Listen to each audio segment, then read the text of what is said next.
Ini Bapak yang di jurusan komputer nih, makanlah semangkanya Pak, Mubazir Pak.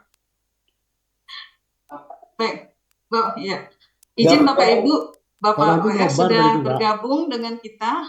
Kita mulai acaranya Pak WR. Silakan Leni. Baik. Terima kasih Bu Desi. Bismillahirrahmanirrahim. Assalamualaikum warahmatullahi wabarakatuh. Waalaikumsalam. Selamat siang dan salam sejahtera untuk kita semua. Yang terhormat Wakil Rektor Bidang Akademik Universitas Riau, Bapak Dr. Meksasa Indra SHMH. Yang kami hormati Kepala Biro Akademik dan Kemahasiswaan Universitas Riau, Ibu Desi Riasari SE AKMM. Yang kami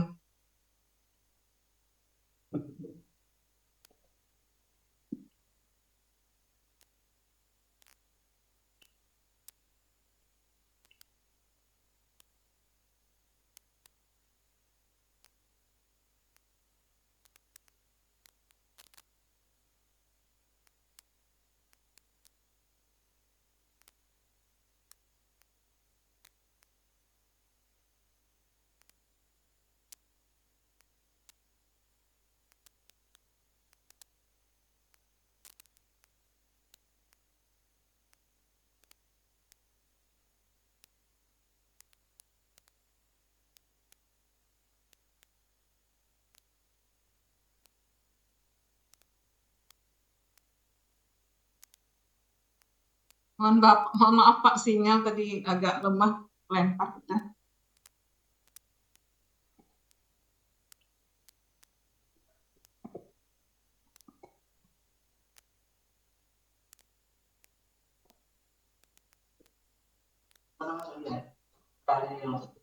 Oke, dimulai.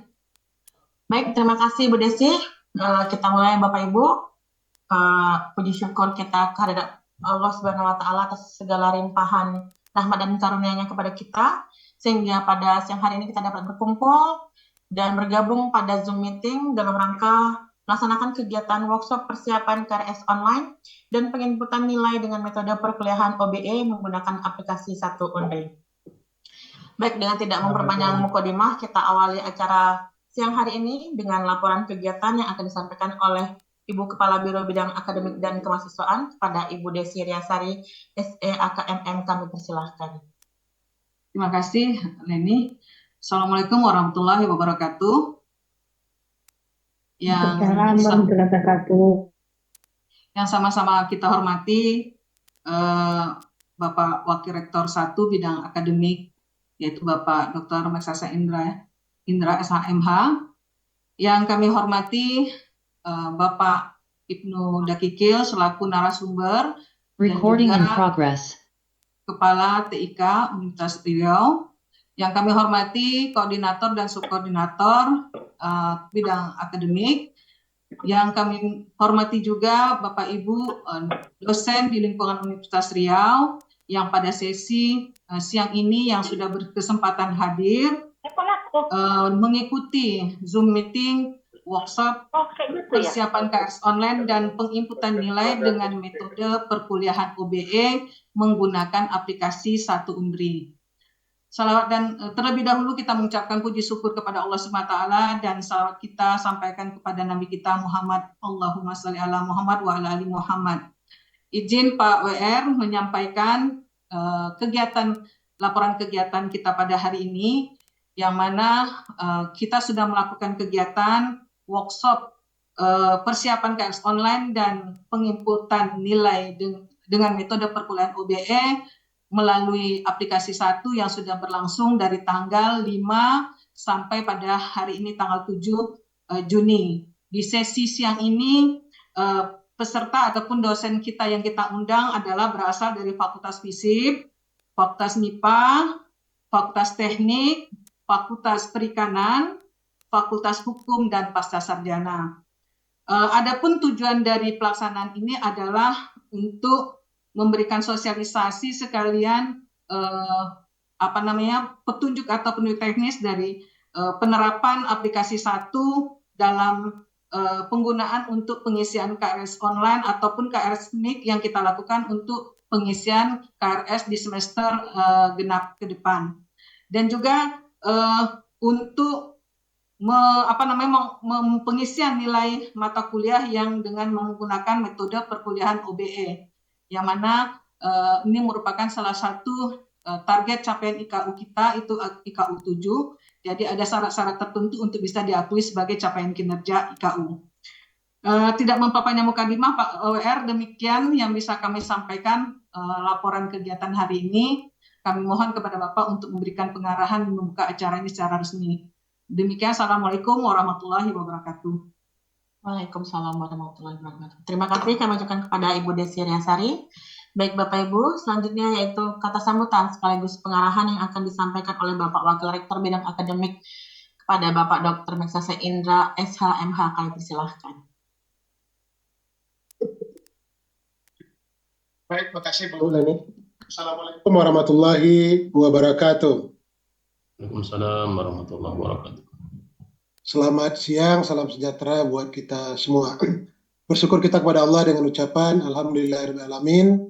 Bersalawat kepada Nabi dengan ucapan Allahumma shalli ala Muhammad wa ala ali Muhammad. Mudah-mudahan kita di yaumil akhir nanti mendapat syafaat dan naungan dari baginda Nabi besar Muhammad sallallahu alaihi wasallam. Amin amin ya rabbal alamin. Yang sama-sama kita hormati Kepala Biro Akademik Bu Desi Riasari, kemudian Kepala TK Pak Ibnu Dakikil, PhD, kemudian Bapak Ibu dosen, para guru besar, tadi dari FISIP, MIPA, kemudian Fakultas Teknik, Perikanan Kelautan, dari Fakultas Hukum maupun dari program Pasca Sarjana. Kami mewakili pimpinan universitas mengucapkan banyak terima kasih kepada Bapak Ibu yang sudah memenuhi undangan kami melalui pimpinan fakultas ya untuk sama-sama berdiskusi, bertukar pikiran dalam kegiatan sosialisasi aplikasi Satu Unri ya yang diinisiasi oleh bagian akademik dan TIK Universitas Riau. Pada kesempatan ini ada beberapa hal yang mau kami sampaikan. Tahun lalu begitu Bu Rektor dilantik oleh Menteri, salah satu target ya, atau program jangka pendek yakni mengoptimalkan sistem informasi ya, yang ada di TIK. Nah, maka pada saat itu kebijakan yang diambil dengan membentuk tim percepatan ya sistem informasi kita yang waktu itu juga diketuai oleh Pak Ibnu. Nah, berdasarkan analisis dan kerja dari tim pada saat itu, maka ada beberapa catatan yang mesti harus kita optimalkan dalam kaitan dengan sistem informasi yang leading sektor itu ada di TIK. Ya, satu di antara itu yakni terkait dengan layanan dalam bidang akademik ya, di samping hal-hal lain yang juga dikerjakan oleh Pak Ibnu dan kawan-kawan waktu itu, seperti misalnya menyatukan ya berbagai macam aplikasi yang tersebar di fakultas, unit maupun lembaga. Karena ini kemarin kalau Bapak Ibu nyimak misalnya raker ya, pagu indikatif antara Kemendikbud dengan Komisi 10, salah satu yang disorot yakni banyaknya aplikasi yang aktif ya di lingkungan Kementerian Pendidikan dan Kebudayaan. Ya, tapi alhamdulillah Bu Rektor memberikan arahan di tahun lalu, ya di 2023, agar ini kita upayakan untuk ditertibkan. Nah, kemudian di pelaksanaan Milad 2023, maka kita launching waktu itu sistem aplikasi akademik kita yang disebut dengan Satu Unri, ya, yakni Sistem Informasi Akademik Terpadu Universitas Riau. Ada beberapa hal yang coba diperbaiki oleh tim pada saat itu, terutama yang berhubungan dengan update di sistem informasi akademik kita itu dalam kaitan dengan kebijakan yang dilakukan oleh Kementerian Pendidikan, Kebudayaan, Riset, dan Teknologi. Nah, seperti misalnya yang berhubungan dengan aktivitas atau kegiatan MBKM, ya, Merdeka Belajar dan Kampus Merdeka, di samping ya catatan indeks-indeks utama yang belum optimal atau belum tercapai di IKU 2, kita juga berupaya bagaimana gangguan-gangguan teknis dalam tanda petik terkait dengan pelaksanaan MBKM itu bisa diperbaiki. Maka di beberapa forum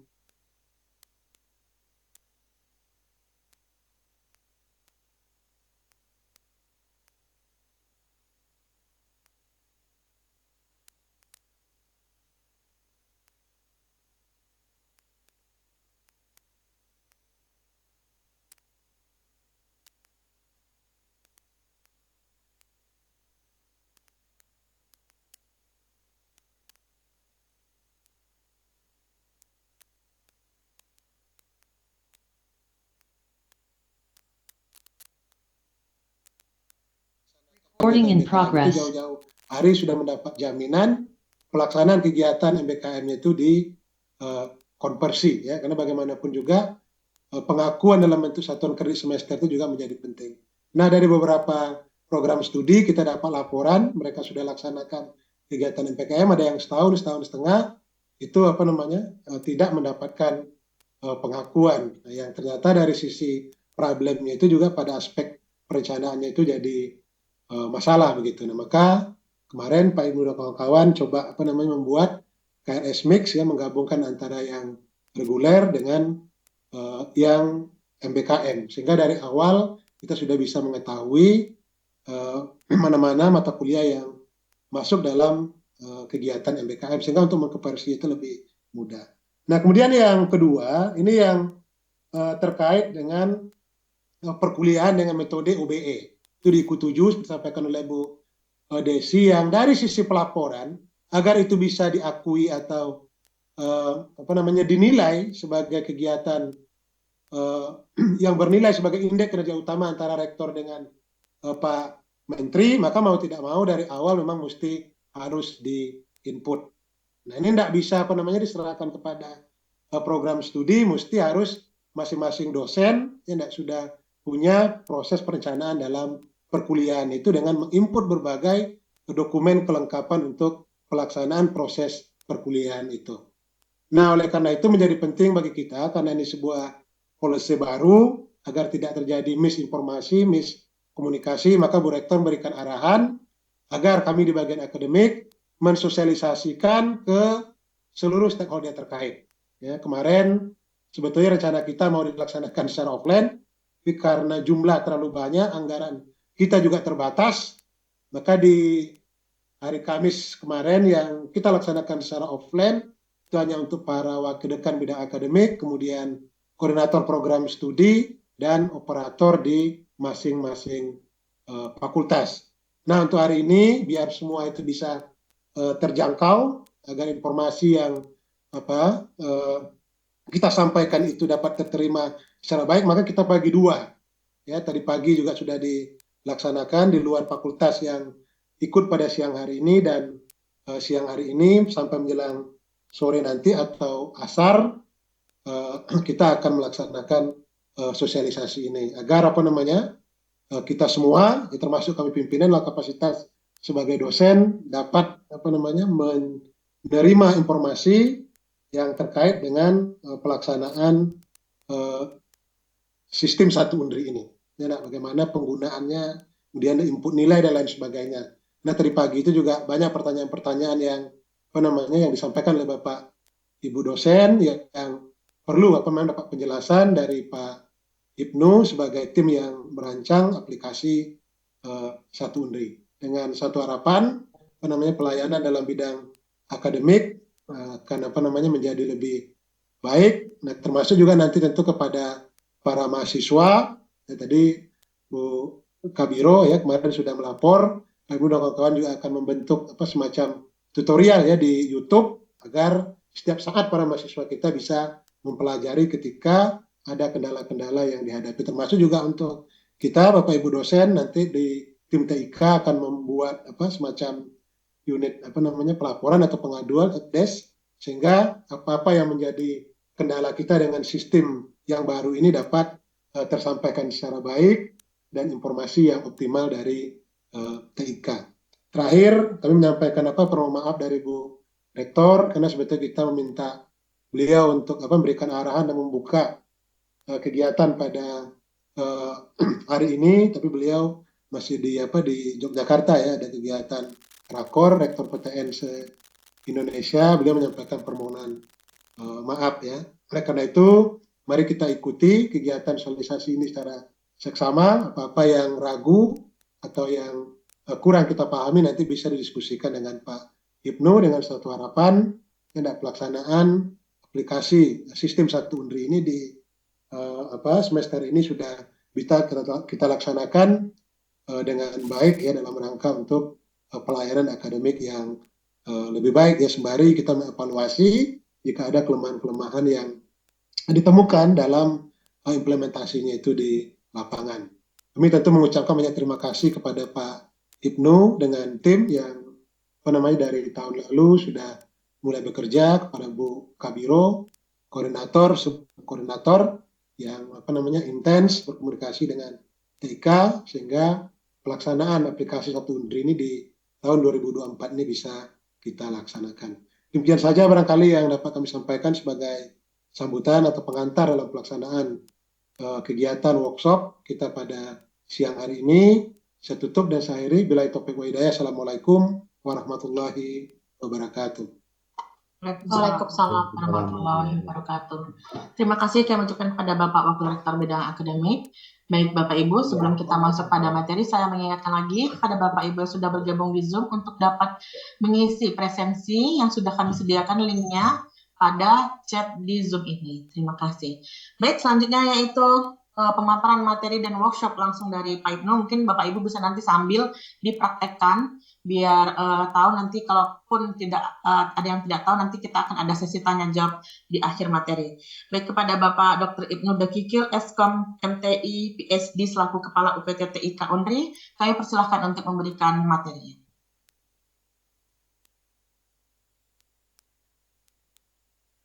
Baik, terima kasih. Assalamualaikum warahmatullahi wabarakatuh. Assalamualaikum warahmatullahi wabarakatuh. Yang terhormat Pak Rektor Bidang Akademik Pak Misasai, yang kami hormati Bu Biro Akademik Bu Desi, kemudian Bapak Ibu dari dosen dari FISIP, MIPA, Teknik, Perikanan, dan Fakultas Hukum. Izinkan saya untuk menyampaikan beberapa hal terkait dengan 1 Unri. Jadi saya izin saya share screen.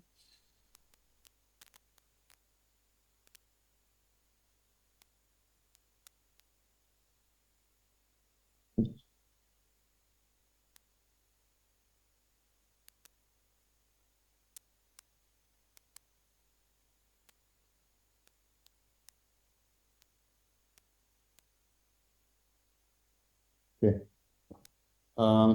Pada hari ini kami akan mencoba menjelaskan tentang bagaimana implementasi KRS Mix, kemudian penilaian menggunakan case method atau team based pada 1 Unri.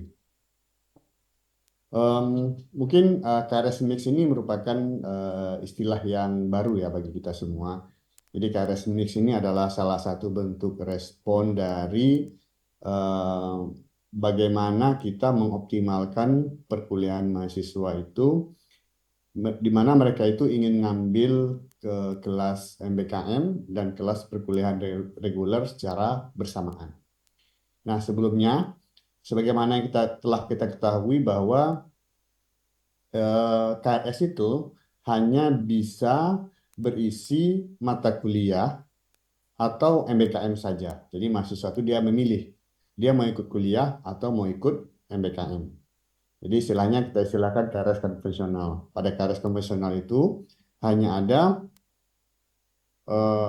mata kuliah, kemudian mata kuliah yang disediakan oleh prodi tersebut. Jadi mahasiswa akan mengambil mata kuliah tersebut. Nah, pada semester ini kita mulai memberlakukan namanya KRS Mix. Ada 2 tambahan yang bisa dilakukan atau ditambahkan pada KRS itu. Yang pertama itu adalah KRS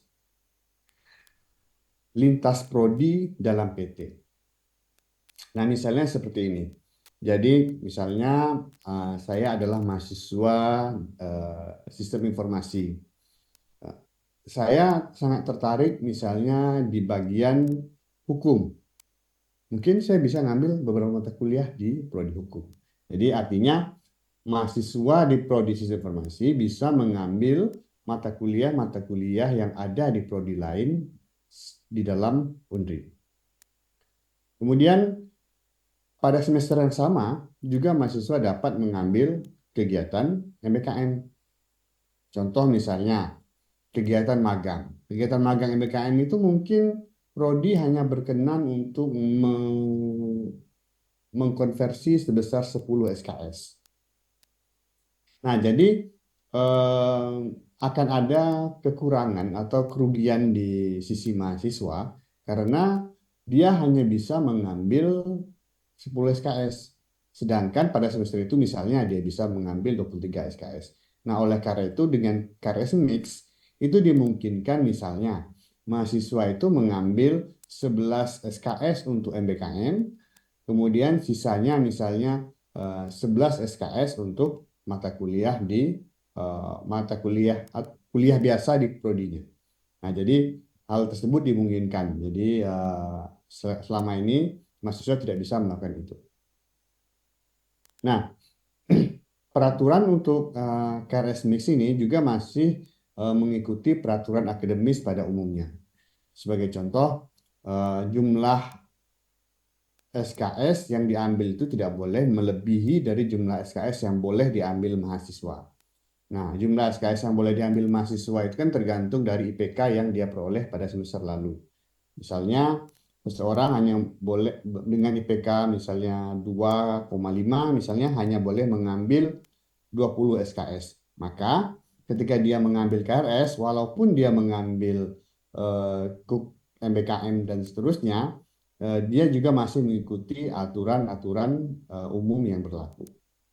Nah, namun ketika mahasiswa tersebut mengambil mata kuliah lintas prodi dalam PT, mahasiswa diwajibkan mengambil minimal 10 SKS untuk mata kuliah lintas prodi tersebut karena untuk kegiatan MBKM minimal SKS yang diakui oleh kementerian itu adalah 10 SKS. Jadi akan sia-sia kalau misalnya dia mengambil itu kurang dari 10.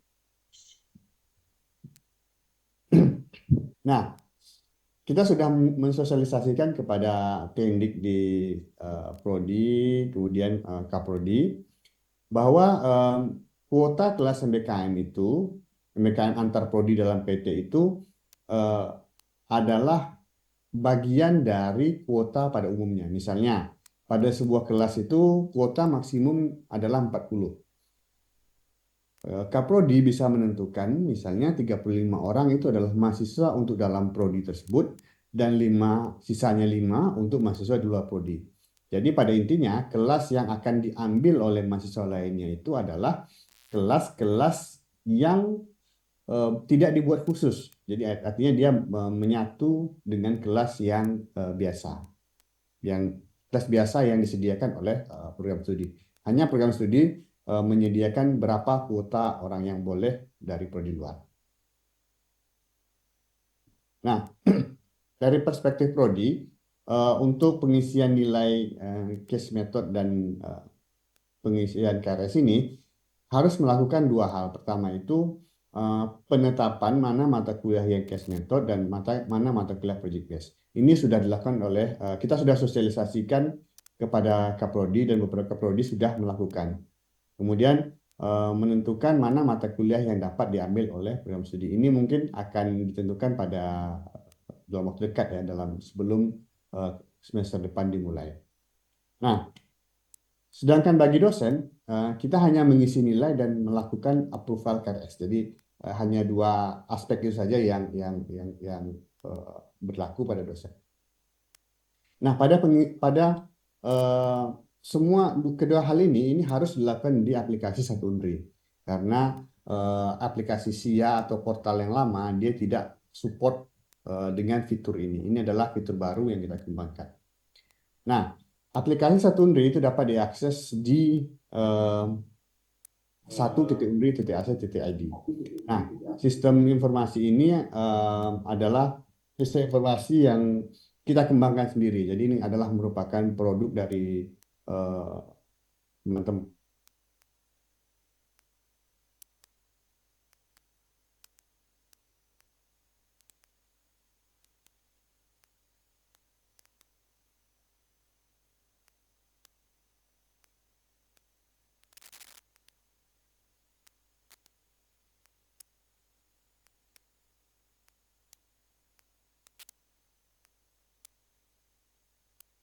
Nah, ketika Bapak Ibu menggunakan akun portalnya, maka akun Bapak Ibu akan dimigrasi, artinya akan dibuatkan akun baru. Jadi proses pembuatan akun barunya adalah dengan cara menggunakan NIP dan password portal, sehingga ketika Bapak Ibu memigrasi akun ini, Bapak Ibu harus menuliskan ulang nama dan email serta password yang baru. Nah, kenapa kita menggunakan akun yang baru? Karena ke depannya, Bapak Ibu, kita hanya akan memiliki satu akun. Kemudian di akun tersebutlah disisipkan atau dipasangkan hak akses. Misalnya saya misalnya jadi koordinator prodi, maka selama periode saya menjabat, maka saya akan dikasihkan hak akses terhadap koordinator prodi selama saya menjabat. Ketika saya tidak menjabat lagi, maka hak akses itu akan dicabut. Jadi kita tidak ada lagi share account sebagaimana yang terjadi saat ini. Kalau saat ini itu misalnya akun portal itu dia akan ditinggalkan, misalnya tendiknya pindah ke prodi lain, maka dia harus meninggalkan akun itu. Nah, jadi kan ada kerawanan di sana, akunnya bisa dipakai, password bisa diganti dan segala macam. Jadi ke depannya kita hanya menggunakan akun pribadi kita, yang ditambah itu adalah role-role. Nah, ini adalah contohnya halaman dashboard ketika Bapak Ibu berhasil login. Di bagian pojok kanan ini, di sini ada role-nya. Jadi Anda login sebagai, default-nya kita akan terpilih sebagai dosen. Nah, kalau Bapak Ibu punya jabatan lain, misalnya Kaprodi, Kajur, kemudian Wakil Dekan 1, kemudian Pusat MBKM, itu sudah kita siapkan akun-akun role-role-nya. Ini sama seperti sister. Jadi ketika kita login itu default sebagai dosen, namun kalau kita jadi misalnya asesor atau mungkin reviewer, kita harus berganti role. Nah, untuk dapat mengisi kelas, mengisi nilai, maka Bapak Ibu dapat menggunakan menu perkuliahan di sini, kemudian pilih manajemen kelas. Nah, di manajemen kelas ini ada banyak hal yang dapat Bapak Ibu lakukan. Ketika Bapak Ibu klik tadi menu yang tadi, maka di sini akan ada daftar mata kuliah yang Bapak Ibu ampu. Ini contohnya saya mengampu beberapa mata kuliah semester ini, maka saya bisa melakukan banyak hal di sini. Nah, pada hari ini kita akan fokus kepada penginputan nilai saja.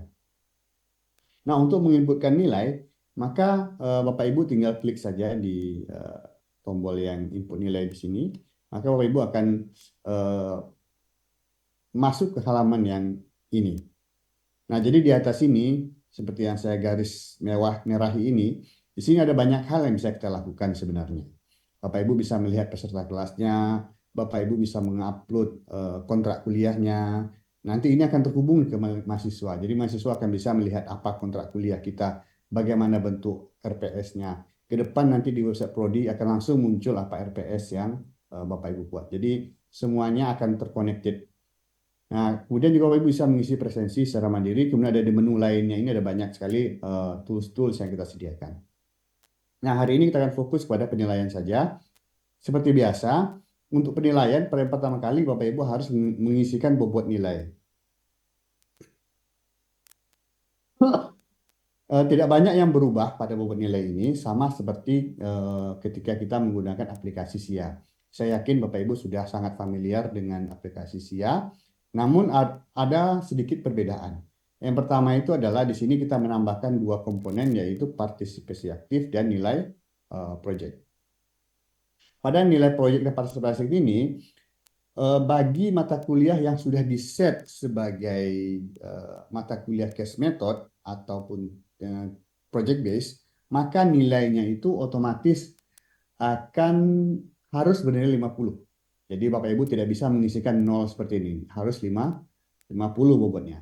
Jadi kalau misalnya dia Bapak Ibu isi di bawah 50, maka sistem akan menolak. Kenapa? Karena Kaprodi sudah menginstruksikan untuk itu sebagai mata kuliah case method. Ini untuk kedepannya. Mungkin semester ini beberapa prodi masih belum berjalan karena belum di-set. Tapi bagi Bapak Ibu pengampu mata kuliah yang menggunakan metode case method ataupun team based atau project based, maka Bapak Ibu dapat mengisikan ini penjumlahan antara project dan partisipatif ini minimal 50. Nah, setelah itu Bapak Ibu bisa juga menginputkan nilainya langsung di bagian bawahnya, bisa menggunakan cara yang sama, menggunakan Excel ataupun menginputkan secara langsung di aplikasi. Perbedaan lainnya antara aplikasi ini dengan SIA adalah ketika kita menggunakan aplikasi ini, Bapak Ibu dapat menginputkan nilai secara bertahap. Nah, jadi kalau di SIA kan kita hanya sekali input selesai gitu, Bapak Ibu ya. Kalau di sini enggak, jadi misalnya waktu pengisian nilai itu sudah ditetapkan, jadi selama waktu pengisian itu masih bisa diubah sebelum Bapak Ibu melakukan finalisasi. Jadi setelah difinalisasi maka dia akan tidak bisa diubah lagi. Seperti itu. Jadi efek finalisasi ini adalah dia akan menghitung nilai ABCDE-nya, kemudian di sisi mahasiswa juga dia akan memunculkan nilai ABCDE-nya itu. Nah, untuk KRS Mix, peran Bapak Ibu Bapak Ibu dosen hanya sebagai approval saja. Jadi mahasiswa itu dia akan bisa mengambil 3 komponen tadi. Jadi kita sebagai dosen itu hanya melakukan approval terhadap KRS tersebut. Nah, menunya itu ada di menu perkuliahan di sini. Ada persetujuan KRS. Nah, Bapak Ibu bisa memilih per mahasiswa ini untuk disetujui. Nah, ada yang berbeda antara approval semester sekarang dengan semester yang kemarin. Pada semester ini, ketika Bapak Ibu menekan tombol setujui, ada aksi tambahan yaitu sistem akan mengirimkan WhatsApp ke orang tua mahasiswa yang berisi informasi apa hasil studi mereka, KHS-nya, kemudian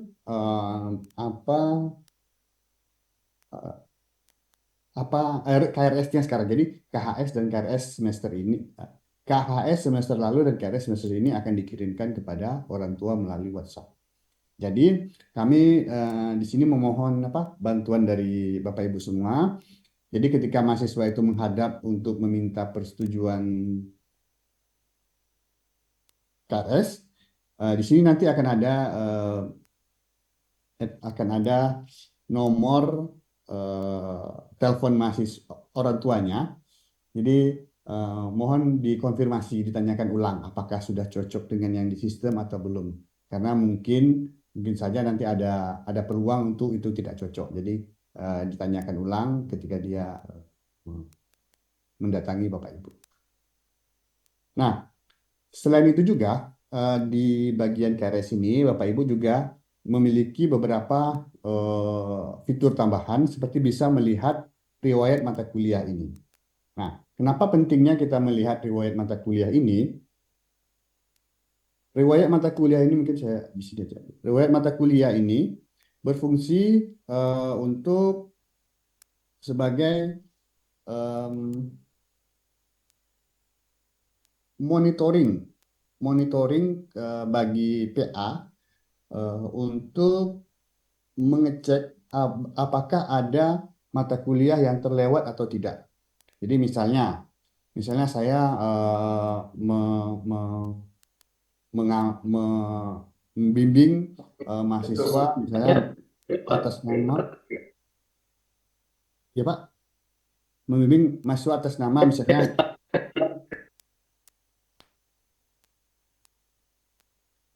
maaf, Saya tidak share screen ya. Oke. Oke. Saya membimbing mahasiswa atas nama Muhammad Noval ini.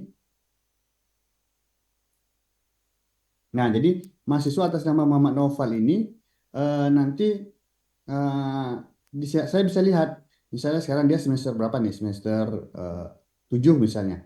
Apa mata kuliah yang belum diambil, apa yang sudah diambil. Nah, itu saya bisa melihatnya, misalnya dia belum mengambil mata kuliah akuntansi terapan. Kemudian misalnya ada di sini yang dia mata kuliahnya masih dapat D atau E. Jadi kalau dia sudah semester akhir, kita bisa lihat di semester-semester awalnya itu ada nggak yang masih bolong. Sehingga akan memperkecil kemungkinan mahasiswa-mahasiswa tersebut tidak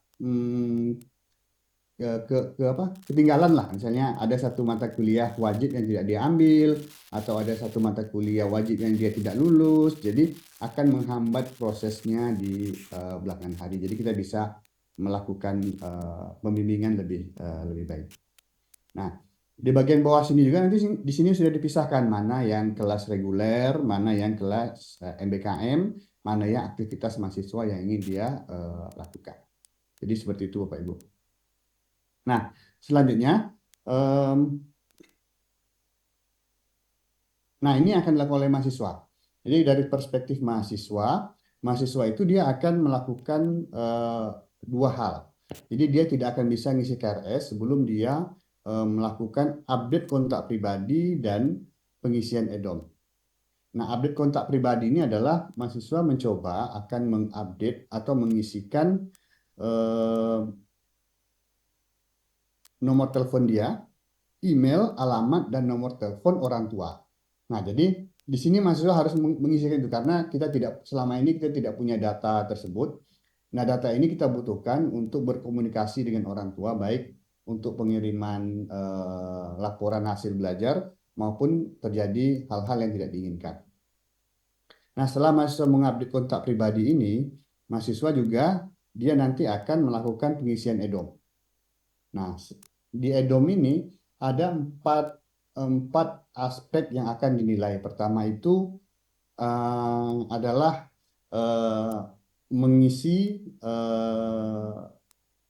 menilai dosen yang telah mengajar pada semester itu. Jadi misalnya mahasiswa itu mengambil 5 mata kuliah. Nah, dia akan menilai semua dosen yang mengajar di mata kuliah itu. Jadi kalau ada satu mata kuliah diampu oleh 2 dosen, kedua-duanya akan dia nilai. Nah, setelah dia menilai dosen, dia akan juga menilai pelayanan tendik.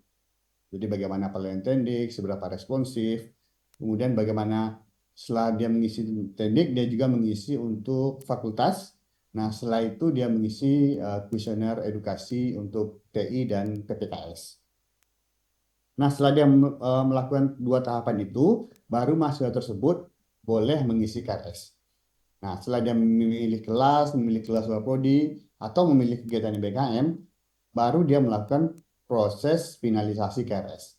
Setelah melakukan proses finalisasi KRS, maka ketika Bapak Ibu melakukan approval, maka sistem akan otomatis mengirimkan WhatsApp ke orang tuanya yang berisi KRS atau KHS. Nah, ini adalah bentuk tampilan dari aplikasi baru. Jadi mahasiswa dia akan menggunakan aplikasi baru namanya mahasiswa.india.id. Di alamat situ kita juga telah membuat aplikasi versi Android-nya. Sekarang masih dalam proses review oleh Google Play Store. Jadi nanti ketika di-approve oleh Google, maka dia akan muncul di Play Store. Yang sebelah kiri ini adalah yang di aplikasi Play Store-nya. Nah, ini yang akan diisi oleh mahasiswa, ada 4 kuesioner yang saya ceritakan tadi, ada EDOM, tendik, fakultas, dan kuis edukasi. Kemudian ini yang untuk mengisi semuanya akan diisikan. Jadi ada untuk tiap-tiap dosen. Nah, jadi mahasiswa itu memilih, sudah disiapkan pertanyaan-pertanyaan ini sudah kita sesuaikan dengan format yang dibutuhkan untuk akreditasi. Jadi mahasiswa tinggal memilih bagaimana penilaian mereka terhadap dosen tersebut. Nanti Bapak Ibu juga dapat melihat hasil penilaian ini. Nah, jadi untuk menilai hasil penilaian ini itu ada di menu di sini nanti. Di menu di manajemen perkuliahan. Jadi nanti kita akan punya namanya portofolio perkuliahan Bapak Ibu. Jadi portofolio perkuliahan. Mungkin belum semua muncul Bapak Ibu karena data kita belum lengkap. Jadi untuk bisa ini lengkap ini butuh data-data sebelumnya seperti KRS OBE yang sudah terinput lengkap dan segala macam. Mungkin karena kita belum lengkap semua, tidak semua akan muncul. Jadi yang pasti muncul itu pertama adalah statistik kelas, kemudian statistik apa namanya? Statistik penilaian mahasiswa. Jadi hasil EDOM tadi akan muncul di sini. Bagaimana komentar mahasiswa, kemudian berapa nilai kita itu akan di sini. Jadi nilai mahasiswa dinilai kita ada di sini, kemudian ada di sini yang terakhirnya ada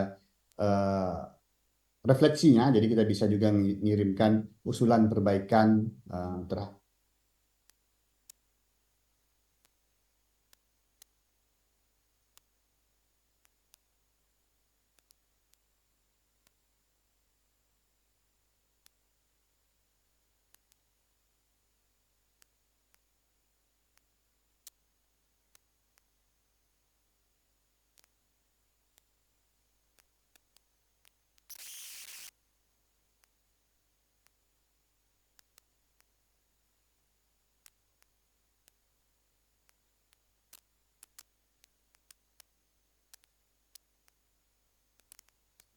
In progress. Ini adalah KRS lintas prodi. Jadi dia akan memilih fakultas yang ingin dia tuju. Dia akan melihat apa mata kuliah yang disediakan oleh fakultas tersebut untuk dia. Nah, bagi Bapak Ibu, kita juga membuat layanan baru yang kita nak beri nama Helpdesk. Jadi selama ini kebanyakan kan kita selalu memberi pelaporan itu melalui WhatsApp segala macam. Jadi kita ada pengalaman, misalnya sekarang ini kan sedang running misalnya penjemputan nilai, KRS, KHS itu akan banyak pertanyaan, komplain atau kendala yang disampaikan kepada kami. Jadi ketika itu disampaikan via WhatsApp, itu kami merasa pelayanan kami akan jelek. Kenapa? Karena dengan WhatsApp itu kemungkinan besar tidak terlayani semua dan tertumpuk message-nya. Jadi semakin berjalannya hari dia semakin di bawah dan kita sangat kesulitan untuk mencarinya lagi di bawah. Jadi untuk menjamin penyelesaian masalah, kami membuat aplikasi Helpdesk. Nah, pada aplikasi Helpdesk ini dapat membantu kami untuk bisa melayani Bapak Ibu lebih baik. Jadi Bapak Ibu sampaikan keluhannya, itu kita bisa tangani ini bersama-sama karena dia by system kan, tidak ke pribadi. Jadi akan ada beberapa orang yang handle. Nah, di pojok kanan sebelah sini ini ada sampaikan keluhan Anda. Jadi Bapak Ibu bisa sampaikan keluhan di sini. Bapak Ibu bisa login terlebih dahulu menggunakan akun lecturer-nya. Jadi bisa digunakan akun lecturer. Nah, Bapak Ibu, yang paling penting itu adalah memilih kategori yang tepat. Nah, kenapa? Karena kita ada di TIK ini ada 3 tim yang akan mereply atau menanggapi atau melayani Bapak Ibu.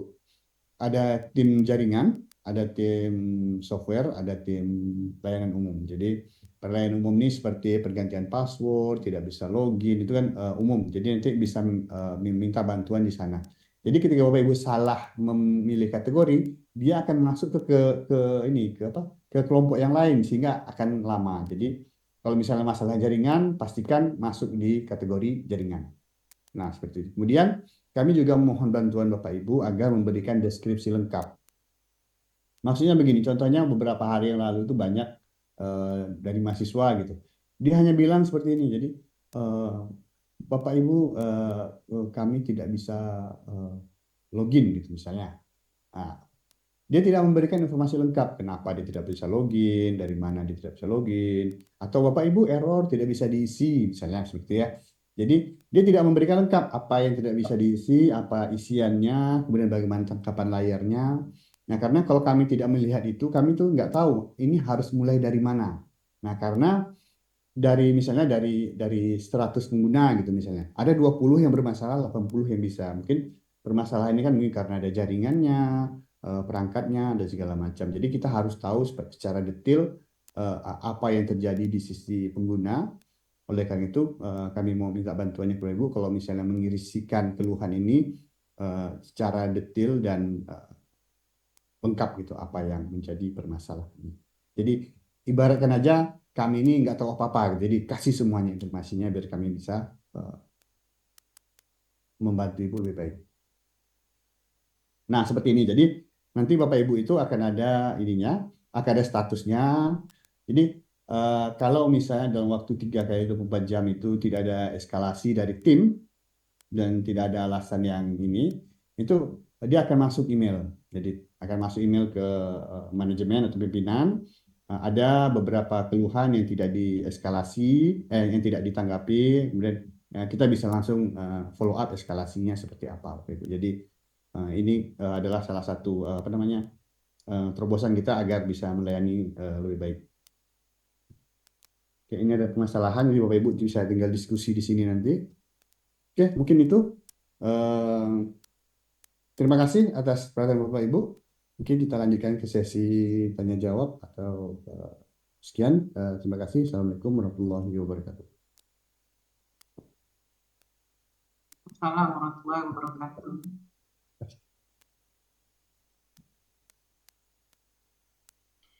Baik, terima kasih kepada Pak Ibnu Dakikil. Baik Bapak Ibu, ini sudah ada pertanyaan yang di chat dulu ya Pak ya, saya baca. Ini dari Ibu Sylvia Putri dari Fakultas Teknik. Bertanya, ini pertanyaan Pak, EDOM di 1, apakah sama dengan EDOM yang sebelumnya yang dari akademik universitas? Apakah juga terlink dengan EDOM yang sebelumnya? Karena EDOM yang sebelumnya sudah pas dengan pertanyaan akreditasi, terima kasih. Kemudian, apakah semua data bimbingan mahasiswa, baik bimbingan kerja praktek, tugas akhir, dan penelitian, dan yang terkait bisa terlink dengan sister, sehingga memudahkan untuk dokumentasi kenaikan pangkat. Gitu Pak, silakan Pak.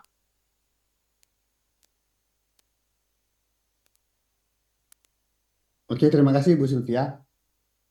Jadi aplikasi EDOM yang sebelumnya itu kita juga yang mengembangkan Bu. Jadi kita memindahkan aplikasi yang di sana itu ke satu Unri agar kalau kemarin itu kan kelemahannya kita nggak bisa memaksa mahasiswa untuk ngisi. Harus ada mekanisme tambahan, jadi dosen harus ngecek segala macam. Nah, dengan kita satukan dia di aplikasi yang baru ini, kita bisa memaksa mahasiswa tersebut untuk ngisi. Jadi pokoknya mahasiswa itu kalau dia nggak ngisi Bu, dia nggak bisa ngapa-ngapain.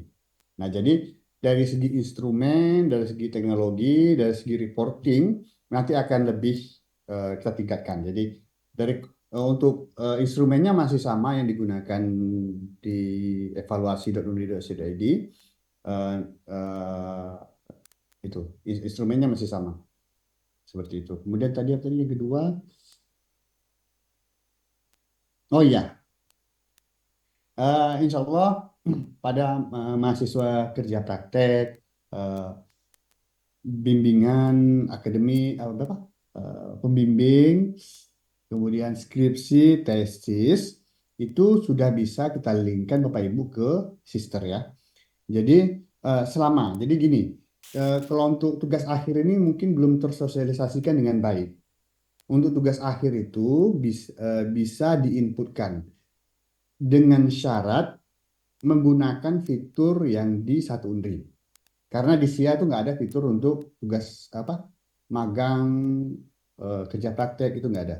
Jadi dia bisa diinputkan atau dikirim otomatis, dikirim secara langsung oleh operator fakultas.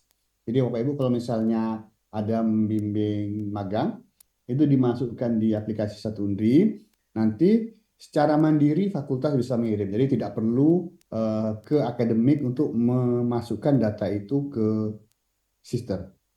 Tapi dengan syarat adalah datanya itu adalah data yang semester kemarin ya.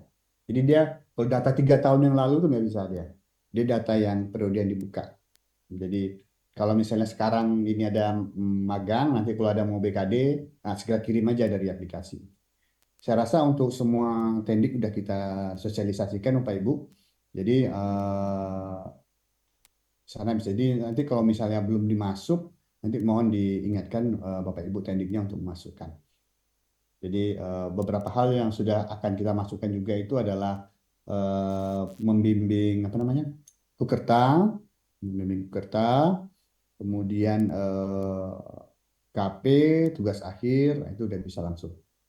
Seperti itu Bu Silvi. Ya, baik. Terima kasih Pak Ibnu. Berikutnya ada pertanyaan dari Bapak Muhammad Iwan Fermi dari Teknik Kimia. Mohon waktu pengisian IDOM oleh mahasiswa dilakukan atau dibatasi sebelum nilai mata kuliah dikeluarkan. Kalau dilakukan sebelum pengisian KRS semester berikutnya atau setelah nilai keluar, penilaian mahasiswa bisa bias karena terpengaruh dengan nilai yang dia dapat. Terima kasih. Iya, benar Pak. Jadi sekarang ini kan belum UAS. Jadi sekarang ini mahasiswa itu dia udah. Jadi gini, jadi pengisian semester ini tuh EDOM-nya udah dimulai. Jadi mahasiswa sekarang ini sedang pengisian EDOM. Jadi memang idealnya EDOM itu diisi sebelum ujian. Dan kita juga sudah sampaikan di halaman pengisian itu, ini bersifat rahasia dan tidak akan dikasih tahu dosennya siapa yang menilai apa gitu. Seperti itu. Jadi ya, jadi salah satu jadi kan setelah UAS kan nanti kan mahasiswa kan akan melihat nilai. Nah, melihat nilai itu kan melalui aplikasi dia kan, aplikasi yang baru kita bikin ini. Nah, dia itu nggak akan bisa ngelihat nilainya dia kalau dia nggak ngisi EDOM. Jadi pokoknya sebelum UAS itu akan kita blokir aplikasinya untuk mengisikan EDOM. Seperti itu Pak Iwan. Baik, kita akan buka pertanyaan secara langsung. Kami persilakan Bapak Ibu yang ingin bertanya boleh raise hand. Izin Leni dari Hendra Taufik. Ya, silakan Pak Hendra. Oke, terima kasih banyak Leni. Saya ingin menanyakan beberapa pertanyaan ya. Sebenarnya ada 6 pertanyaan. Tadi sudah yang satu sudah ditanyakan Pak Iwan Fermi ya. Boleh ya Pak Ingo ya? Oh ya, silakan Pak. Nah, ini yang pertama nih Pak Ibnu, alamat URL itu tadi ditulis HTTP ya. Nah, itu saya ingin nanyakan HTTP atau HTTPS gitu, karena saya cek dua-duanya bisa gitu. Nah, ini kan sangat sensitif sekali. Mana yang kan kita pakai itu? Apakah HTTP atau HTTPS gitu? Itu yang pertama. Nah, terus yang kedua, desain pada satu hati ini seperti di mata kuliah di prodi kita, misal nih teknik sipil ya, ada mata kuliah yang prasyarat misalnya. Mata kuliah B prasyaratnya mata kuliah A. Nah, dia tidak bisa mengambil mata kuliah B sebelum mengambil mata kuliah A, atau minimal dia pernah ngambil gitu. Nah, ini nih apakah sudah di-cover pada aplikasi ini gitu, sehingga kita tidak melakukan lagi secara manual gitu. Nah, jadi mahasiswa-mahasiswa tadi tidak loncat-loncat di mata kuliahnya, belum pernah ngambil yang A, dia sudah ngambil yang B. Misalnya kalau di teknik sipil jalan raya 2, dia harus ngambil dulu jalan raya 1 gitu. Nah, ini apakah sudah dimasukkan ke dalam satu Unri ini aplikasinya? Terus yang ketiga, itu di dalam pengisian KRS biasanya mahasiswa ada yang penambahan satu SKS ya. Jadi mahasiswa isi dulu, nanti manual di KRS-nya, dia jumpa dosen PA lagi, tambah satu SKS di paraf, habis itu mahasiswa pergi ke TU lagi, masukkan ke portal, setelah itu ACC di portal, print lagi, tanda tangan lagi ke dosennya yang sudah ditambahi satu SKS. Jadi kan 2 kali kerja tuh. Nah, kenapa tidak dimasukkan saja di portal itu penambahan satu SKS tadi? Jadi tidak kerjanya 2 kali. Kalau memang boleh diizinkan penambahan satu SKS, misalnya ada jatah 21, boleh ngambil 22 SKS. Nah, ini untuk penambahan bagaimana? Apakah sudah di-cover? Kalau belum mungkin bisa diberikan masukannya ya. Dan berikutnya nih Pak Ibnu, saya lihat di aplikasinya itu ada juga, saya lihat presensi online ya. Nah, itu apakah dibuat oleh dosen atau gimana? Karena saya pernah pakai aplikasi yang di SIKEP, di FMIPA, juga Sitani gitu. Jadi dosennya sama-sama buat presensi online, nanti mahasiswa ngisi absen via handphone gitu. Nah, itu apakah sistemnya seperti ini ya. Terus yang terakhirnya nih Pak Ibnu, di mata kuliah itu setelah keluar nilai saya lihat ada verifikator ya. Ini tidak sempat dijelaskan. Nah ini verifikator itu siapa gitu. Jadi apakah kaprodi atau teman sejawat atau sama dengan model sistemnya BKD ya. Setelah kita isi ada tim yang memverifikator dan itu kira-kira gunanya untuk apa gitu. Apakah nilai misalnya dikasih nilai terus ada yang dosen mengatakan wah nilai bapak mahasiswa bapak jelek sekali gitu. Nah akhirnya kita kalau sesama teman sejawat nanti kan bisa menimbulkan pemicu ketegangan gitu ya. Wah dosen si A itu jelek sekali tuh jadi bahan pembicaraan gitu ya. Jadi bukan verifikator jatuhnya, provokator jatuhnya gitu. Mungkin itu saja nih Pak Ibnu, terima kasih. Iya, terima kasih Pak. Jadi yang pertama ini yang HTTPS tadi aja HTTP. Jadi HTTP dan HTTPS itu kita aktifkan, nanti kita redirect. Jadi setiap yang mengakses HTTP kita redirect dari HTTPS. Jadi defaultnya nanti HTTPS Pak. Nah yang kedua tadi masalah prasyarat. Nah prasyarat ini udah kita apply, tapi kita itu masih apa namanya menganggap prasyarat itu mengambil. Karena di aplikasi nggak salah di database itu cuma prasyarat adalah kode mata kuliah sekiranya. Tapi definisi prasyarat itu kita definisikan di sistem itu adalah mengambil, bukan lulus. Mengambil, bukan lulus. Jadi kadang-kadang ada yang prodi yang itu. Jadi mungkin nanti akan kita coba update di kurikulumnya. Prasyarat itu kan bisa dua, bisa mengambil, bisa lulus gitu kan. Nah, nanti akan kita cek di sistem apa kita update lah mungkin jadi salah satu ini.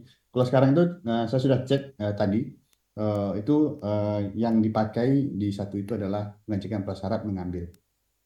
Ngambil ya, jadi bukan nilai E ya Pak ini Pak Ibnu. Ya, Kadang mahasiswa ada ngambil betul. tapi nilainya E Ya, gitu. mengambil. Jadi nanti kalau itu saya akan coba akomodasi nanti, tapi harus diubah di sisi apa namanya kurikulumnya. Jadi informasi itu nggak ada di sistem selama ini Pak. Jadi hanya ada prasyarat aja, tapi tidak definisikan prasyarat ini apa. Jadi kan kami kan nggak tahu di sistem, karena di sistem kan baca data aja. Karena datanya tidak lengkap, ini luluskah, mengambilkah, maka itu harus diupdate kolomnya, ditambahkan informasi. Ini prasyaratnya prasyarat apa? Prasyarat luluskah, prasyarat ini nanti kita akan. Nah, yang ketiga tadi terkait dengan penambahan satu SKS. Nah ini saya tidak, karena kan kami bikin sistemnya mungkin saya terlewat atau apa, saya tidak pernah menemukan ini di peraturan akademik. Jadi kami nggak mengakomodasi yang penambahan satu SKS ini. Mungkin Bu Desi atau saya mungkin mengetahui. Saya kurang tahu karena saya baca di peraturan akademis saya tidak menemukan ini, makanya kami tidak mengimplementasikan ini. Yang kami implementasikan adalah untuk mata kuliah yang MBKM itu kami kasih 4 opsi toleransi ya yang untuk MBKM khusus yang MBKM. Jadi misalnya dia ngambil Kukerta MBKM misalnya, ternyata mata kuliah yang dikonversikan itu jumlahnya itu ganjil, sehingga dia jadi 11. Nah, jadi kita perbolehkan lebih satu. Jadi seperti itu, Bapak. Jadi yang hanya ada toleransi ini untuk kegiatan MBKM untuk ini, karena untuk mengakomodasi ketika mengkonversi itu nggak cukup 10. Udah di otak-atik nggak bisa 10 nih, harus 11. Nah, jadi kita kasih toleransi. Hanya itu toleransi yang diinginkan. Tapi kalau untuk dia cuma 20 SKS, kemudian kita EPA merekomendasikan 1 SKS, sehingga itu kami belum implementasikan. Yang ketiga terkait presensi.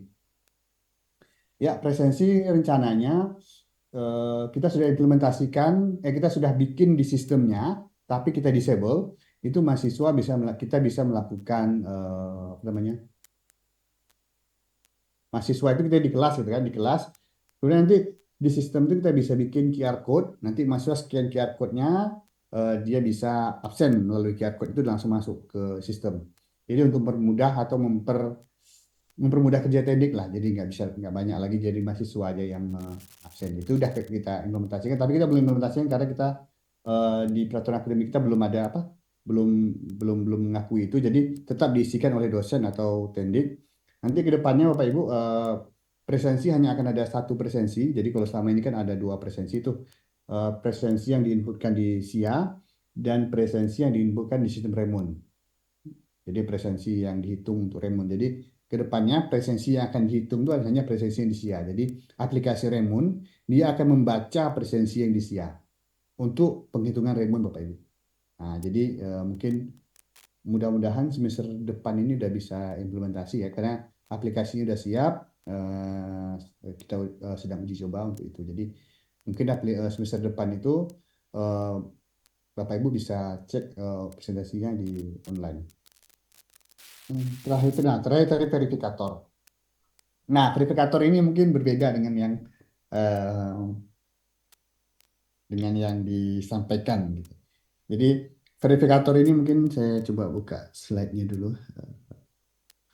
Jadi alur perkuliahan, alur dari satu UNRI itu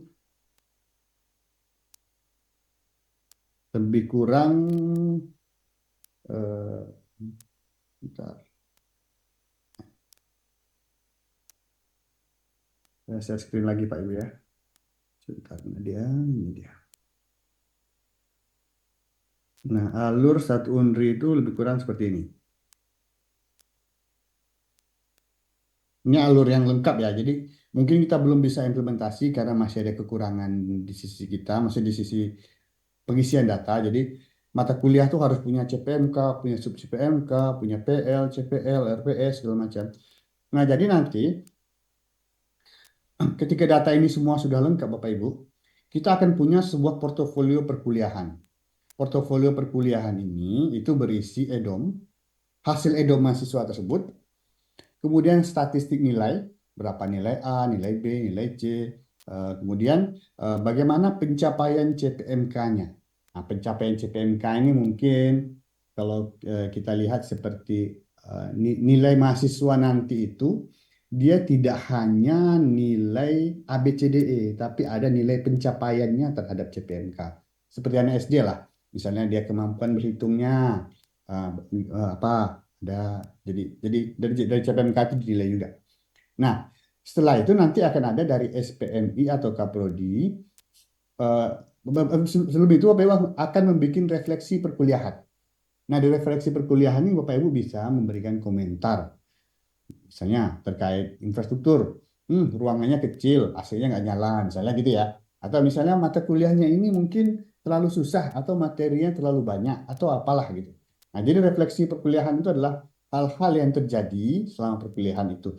Nah, itu yang akan diverifikasi. Biasanya itu nanti kita merencanakan itu dari SPMI fakultas ataupun Kaprodi yang melakukan verifikasi kemudian membuat rencana tindak lanjutnya.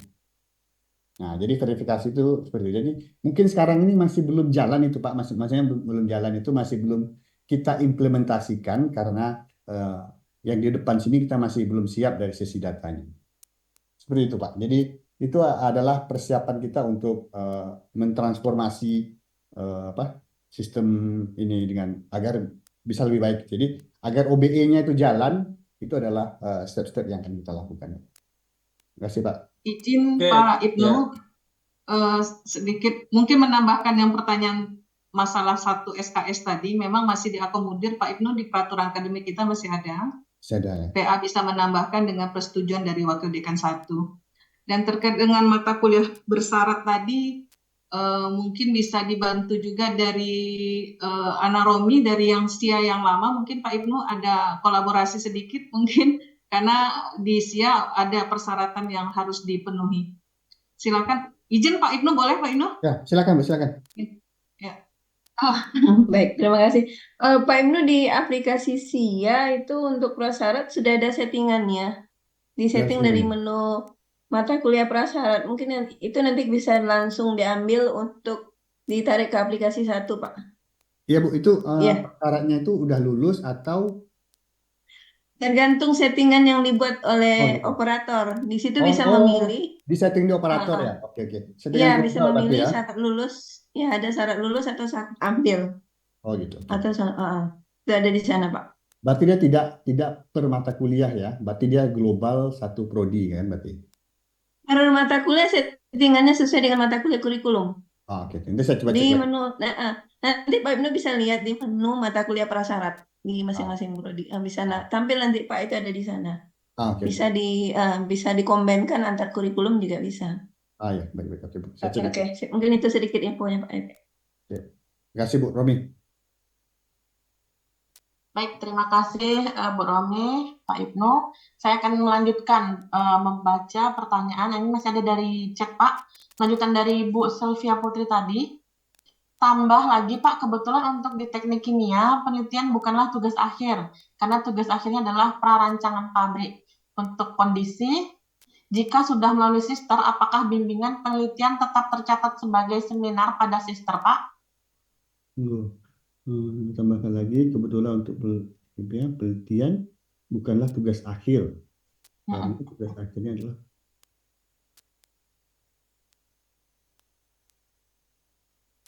Jadi kalau di teknik kimia itu tugas akhirnya adalah rancangan pabrik Pak. Jadi bukan penelitian gitu. Rasanya sih bisa aja sih karena kan hmm, apakah tugas akhir ini, ya kan tugas akhir itu tidak jadi tugas akhirnya itu hanya rancangan pabrik.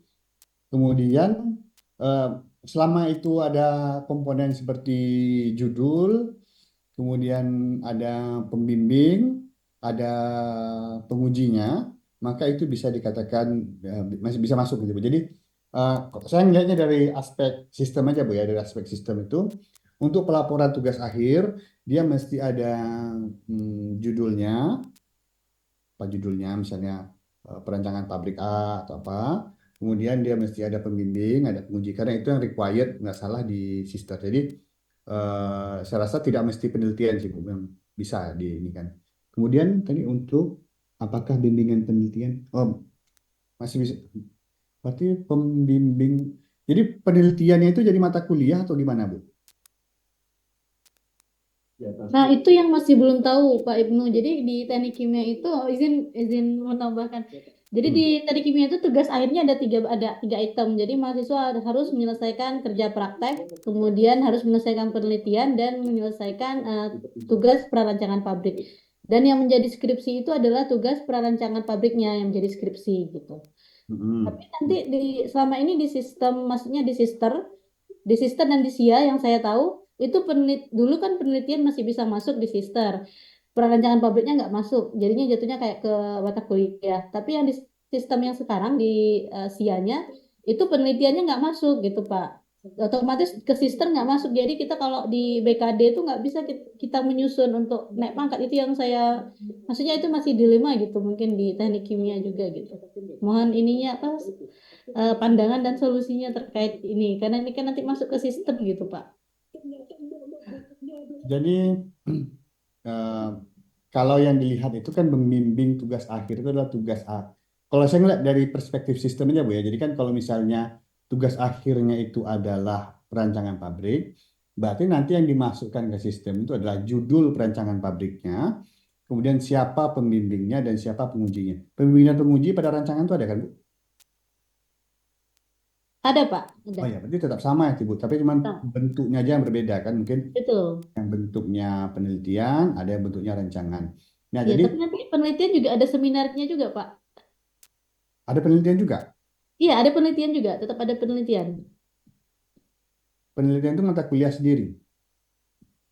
Oh, nah itu apakah dia sekarang dikategorikan mata kuliah atau tidak? Dan saya kurang paham gitu kalau dari segi ininya. Tetap Tapi MK itu mata kuliah Pak.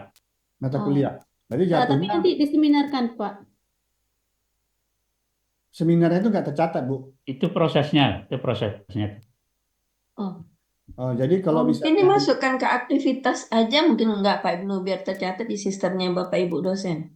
jadi kalau Izin Pak Ibu, saya mau menambahkan persoalan yang paling pokok dari tugas akhir rancangan pabrik itu adalah satu judul atau satu topik itu bisa dikerjakan oleh kadang-kadang mencapai 10 orang dosen. Karena laporannya ada laporan 1, laporan 2, laporan 3, 4A, 4B, 4C, 4D, 4E, kemudian laporan 5, laporan 6, laporan 7. Kemudian ada lagi mentor, dan satu tim besar itu ya kadang-kadang satu judul rancangan pabrik itu bisa melibatkan 10 orang dosen. Itu yang kadang-kadang membuat jadi satu orang dosen itu sebenarnya mengerjakan itu boleh jadi ya dia harus memeriksa banyak pekerjaan dalam satu laporan. Jadi satu laporan itu harus didukung oleh tenaga yang lumayan ya Pak ya, istilahnya bertungkus lumus juga begitu. Nah sementara kalau kita menghitungnya hanya sebagai satu judul, berarti kita minta pertimbangan dari Universitas Riau bagaimana cara memberikan penilaian terhadap kinerja dari 10 orang ini gitu. Itu sebenarnya yang juga menjadi persoalan bagi kami. Oke, sebentar. Saya buka dulu dokumentasinya Neofeeder, saya lupa. Jadi pertama yang yang akan saya cek itu pertama. Jadi kalau saya tidak salah tangkap ini Bu ya. Jadi ada satu proyek dan proyek ini dipecah menjadi beberapa mahasiswa, kemudian pembimbingnya bisa banyak gitu Bu ya. Satu proyek harus dikerjakan oleh satu tim terdiri dari beberapa mahasiswa dan dikerjakan dalam beberapa tahap dengan pembimbing beberapa orang dosen. Nah jadi yang jadi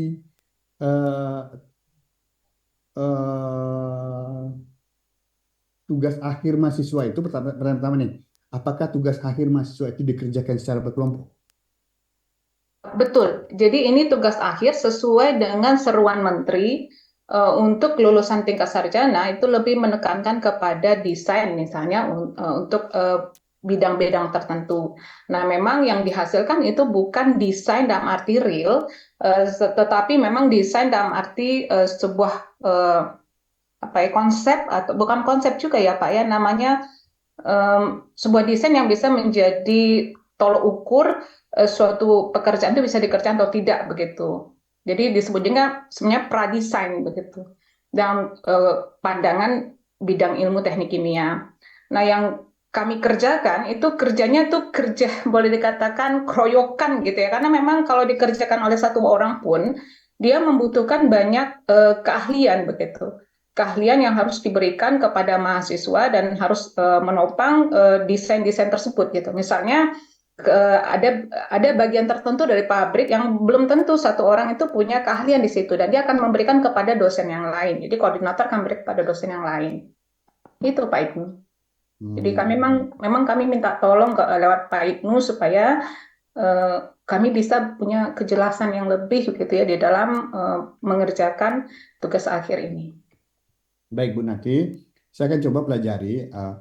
Kalau saya melihat sekilas ini berarti kasusnya adalah sebuah tugas akhir itu jadi kan ini tugas akhir itu kan ada yang dikerjakan per kelompok. Seingat saya nih Bu ya, saya udah lupa di sister itu. Di sister itu dia bisa ada opsi kalau nggak salah sebuah aktivitas itu dia kelompok atau pribadi. Nah saya nanti harus cari tahu dulu apakah tugas akhir itu boleh dikerjakan secara berkelompok atau tidak.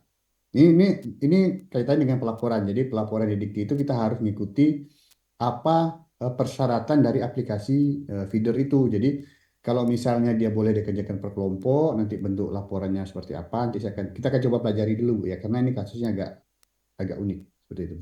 Baik Pak Ibnu, terakhir saya sampaikan, memang kami berusaha membuat setting administrasi setiap anak di dalam satu kelompok besar yang satu proyek.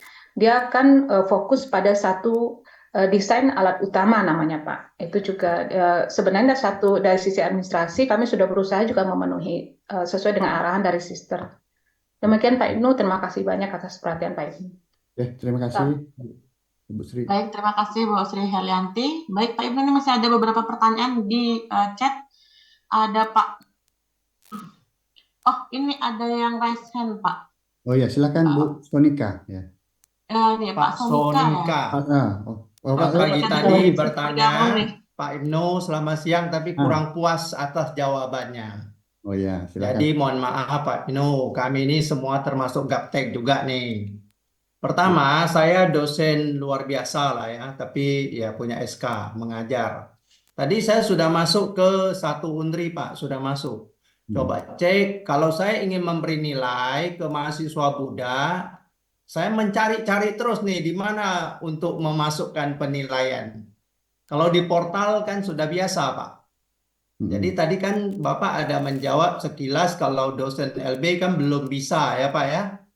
Kalau nggak salah begitu, kami share ke grup MKWK. Kebetulan di sini juga mungkin ada Pak Anwar Rashid, koordinator pusat kami. Jadi atau dosen yang sama dengan saya, statusnya juga luar biasa, perlu penjelasan Pak. Supaya nanti kami sebagai dosen luar biasa bisa mempunyai kontribusi juga pada Universitas Riau. Tapi kalau tadi untuk masuk ke sistem informasi akademik, saya sudah masuk Pak. Sudah dapat karena saya pakai lecture. Cuma saya cek di sini bagian-bagiannya. Ada dashboard, manajemen data, perkuliahan, laporan. Benar gitu Pak ya? Ya, benar. Cuma pos saya untuk masuk dari dosen luar nih gimana caranya menginput data itu yang saya belum dapatkan. Apakah dalam waktu singkat ini bisa atau cari kesempatan lain lagi untuk sosialisasinya? Gitulah pertanyaan saya Pak Ibnu. Ini saya dari pagi ikut ya, tapi tidak sampai begitu lengkap. Terima kasih Pak Ibnu, terima kasih Bu Leninya. Ya, baik, Terima terima kasih. kasih Pak Sonika. Silakan Pak Ibnu. Jadi Pak Sonika, jadi untuk dosen luar biasa itu sebenarnya tidak ada kewajiban untuk menginputkan nilai secara mandiri. Jadi ini kan menginput nilai ini secara mandiri di sistem. Jadi tidak ada kewajiban untuk itu. Jadi kewajiban itu hanya diberikan kepada dosen tetap.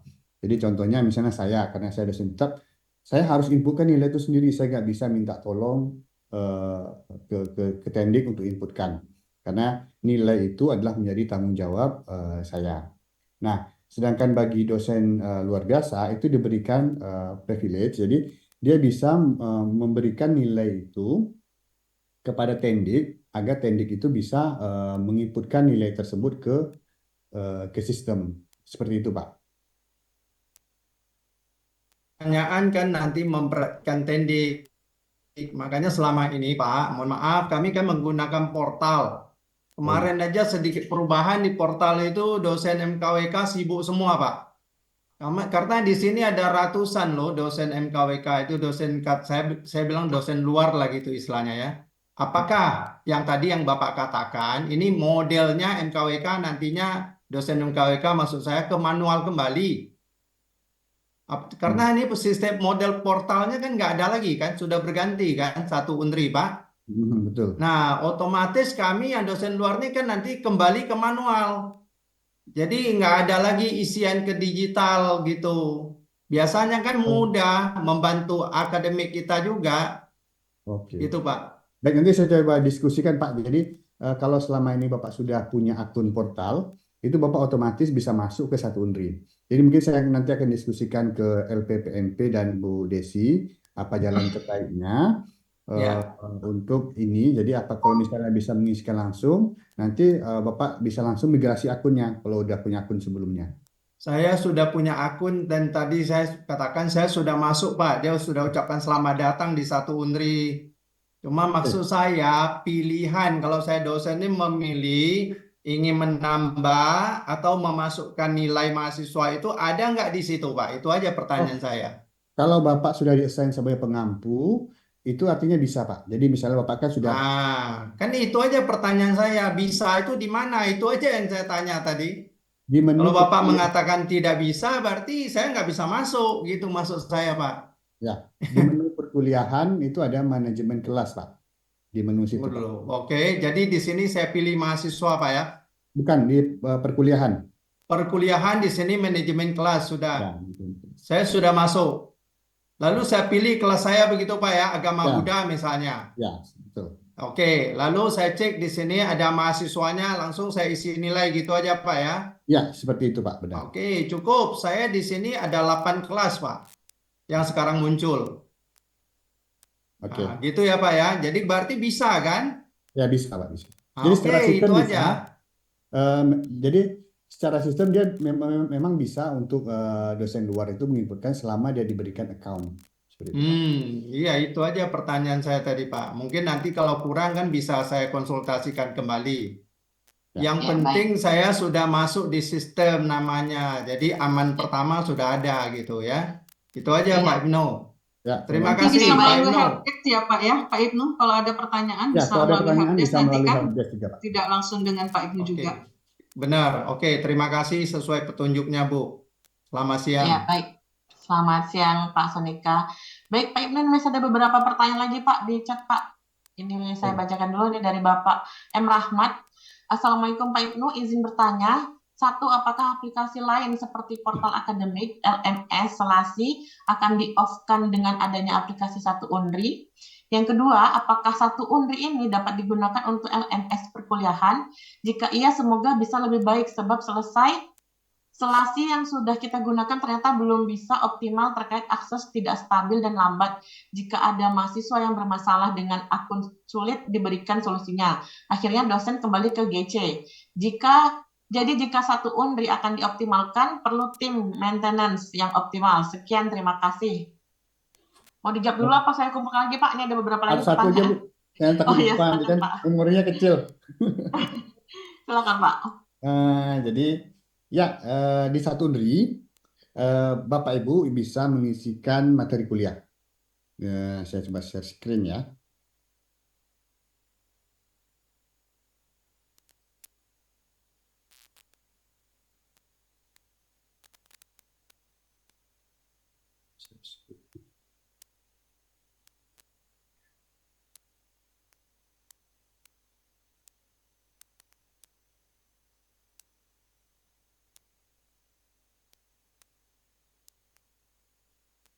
Nah, di sini perkuliahan manajemen kelas. Nanti Bapak Ibu bisa explore sendiri. Apa namanya? Kita akan berikan videonya nanti di sini. Nah, di RPS sini. Nah, di sini nanti akan ada menu-menu. Di sini sudah kita banyak fitur yang kita berikan Bapak Ibu. Jadi misalnya mau bikin materi perkuliahan bisa pakai ini. Di sini. Nah, di sini ada ini Pak, bahan ajar. Bapak bisa upload di sini bahan ajarnya. Misalnya ini bahan ajarnya kita upload. Kemudian misalnya pembelajaran, pustaka bisa diupload per pertemuan. Nah, nanti di sisi mahasiswa,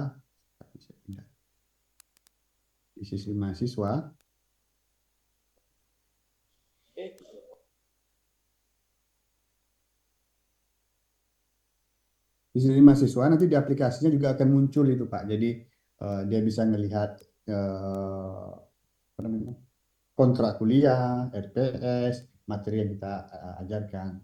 Nah, jadi ada rencana Pak, ada rencana kita mau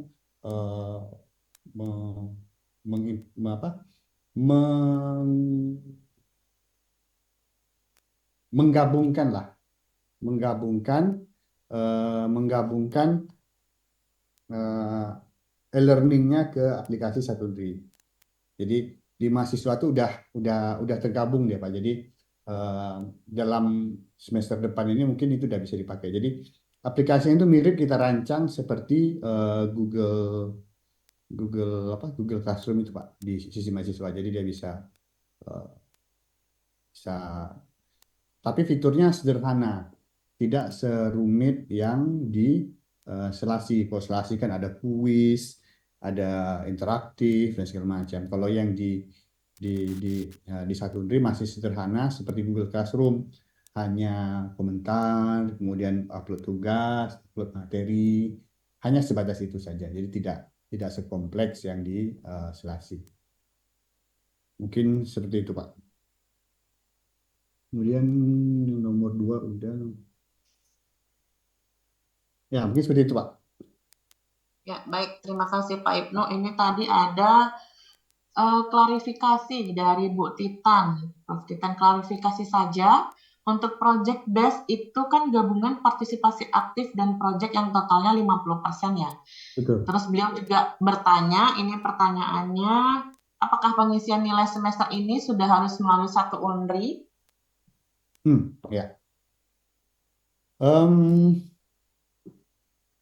jadi aplikasi SIA masih bisa, portal masih bisa digunakan, tapi kami berharap Bapak Ibu segera menggunakan aplikasi Satu Unri karena dia fiturnya sama, Jadi untuk mengisi nilai masih kami beri kelonggaran, Bu Prof. Ksenia, boleh di portal ataupun di Satu Unri.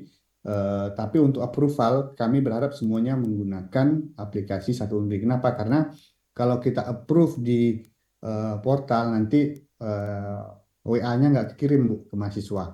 Jadi orang tuanya belum nggak menerima. Jadi fitur yang kalau saya ibaratkan pengisian nilai di portal atau SIA itu adalah standar minimal, artinya dia terisi udah bisa. Tapi kalau kita menggunakan Satu Unri, dia ada tambahannya. Jadi misalnya ada porsi nilai yang lebih, kemudian untuk approval dia ada pengiriman WA ke orang tua. Jadi saya berharap mungkin bisa untuk semester ini kita masih karena dalam tahap migrasi karena takutnya beberapa dosen masih belum terbiasa. Jadi untuk semester ini kita masih longgarkan Bu. Jadi masih bisa opsional, jadi mau di Satu Unri atau tidak, kecuali untuk approvalnya. Seperti itu, Bu. Oke, baik Pak. Ini ada lagi pertanyaan dari Muhammad Iwan Fermi dari Teknik Kimia. Mengenai kelebihan satu SKS yang boleh diambil ada peraturan rektor nomor 8 tahun 2024 pasal 18 ayat 3. Oke. Ini mungkin bukan pertanyaan ya, ini. Ya, nanti kami akomodasi, Bu. Jadi berarti kan nanti akan ada approval dari WD1. Sebagai informasi Bapak Ibu, sekarang juga hal-hal seperti itu sudah kita bikin. Contohnya misalnya ada dosen kita terlambat, misalnya saya ini terlambat ngisi nilai, udah habis waktunya. Nah itu di WD1 masih bisa membukakan khusus untuk saya. Jadi udah ada untuk hal-hal yang pengecualian kebijakan itu juga kita akomodasi. Nanti ini akan kita akomodasi juga untuk menambah satu SKS ini di mahasiswa atas persetujuan dosen. Seperti itu. Ya, baik. Ini, ada yang rahasia ya? Oh, tidak ada. Ini ada lagi Pak pertanyaan dari Pak Andi Henry. Kalau di SIA bisa membuat praksat dengan syarat lulus, kalau syarat ambil, pernah ada kejadian mahasiswa hanya hadir kuliah 3 atau 4 perkuliahan. Tapi karena syarat ambil, maka mahasiswa bisa ambil mata kuliah lanjut. Ya, nanti akan kita coba tambahkan Pak di sisi tadi, kita pelajari lagi. Nanti akan kita kembalikan ke prodi masing-masing untuk mengubah prasyarat kurikulumnya. Jadi prasyarat kurikulum nanti akan kita bikin opsional 2, yaitu lulus atau diambil. Silahkan pada prodi masing-masing untuk menetapkan prasyarat itu lulus atau diambil. Seperti itu Pak. Nanti akan kita update sistemnya. Oke, baik. Terima kasih Pak. Selanjutnya ini dari Pak Khairul. Assalamualaikum warahmatullahi wabarakatuh. Perkuliahan di Prodi Teknologi Pulp dan Kertas di AMPU berkolaborasi dengan dosen praktisi dari RAPP. Untuk dosen praktisi ini bagaimana nanti input presensinya? Apakah dosen praktisi diberikan akun dan akses untuk Satu Unri? Terima kasih. Oke. Terima kasih Pak Khairul. Untuk dosen praktisi kita tidak memberikan akun Pak Khairul, karena kan mereka juga sebenarnya bukan dosen gitu, jadi mereka nggak punya punya NIDN dan segala macam. Jadi kan dia nggak diinputkan ke sistem kita ya. Tapi nanti akan ada inputan khusus Pak untuk itu. Jadi mana mata kuliah yang menggunakan dosen praktisi. Dia sedang kita siapkan nanti untuk pelaporan IKU-nya fakultas kan harus melaporkan berapa orang yang mengajar dari luar praktisi mengajar itu nanti dia ada khusus inputannya nanti Pak. Kemudian untuk input presensi dan seterusnya itu diserahkan ke dosen pengampunya Pak. Jadi misalnya praktisinya mengajar bersama Pak Khairul, nanti itu adalah tugas Pak Khairul untuk bukan mengisikan sih, untuk mencatatkan. Jadi bisa yang mengisikan itu tendik, bisa juga kalau Pak Khairul ada waktu luang bisa juga mengisikan seperti itu. Baik, selanjutnya ini Pak, pertanyaan dari Pak Saiful Bahri. Apakah sistem satu undi lebih user friendly dari sistem SIA portal?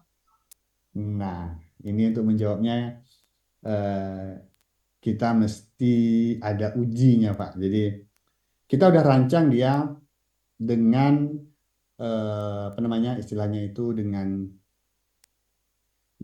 kaidah pengembangan yang baru. Jadi misalnya ketika yang mengakses itu mobile, maka dia ukurannya akan mengecil.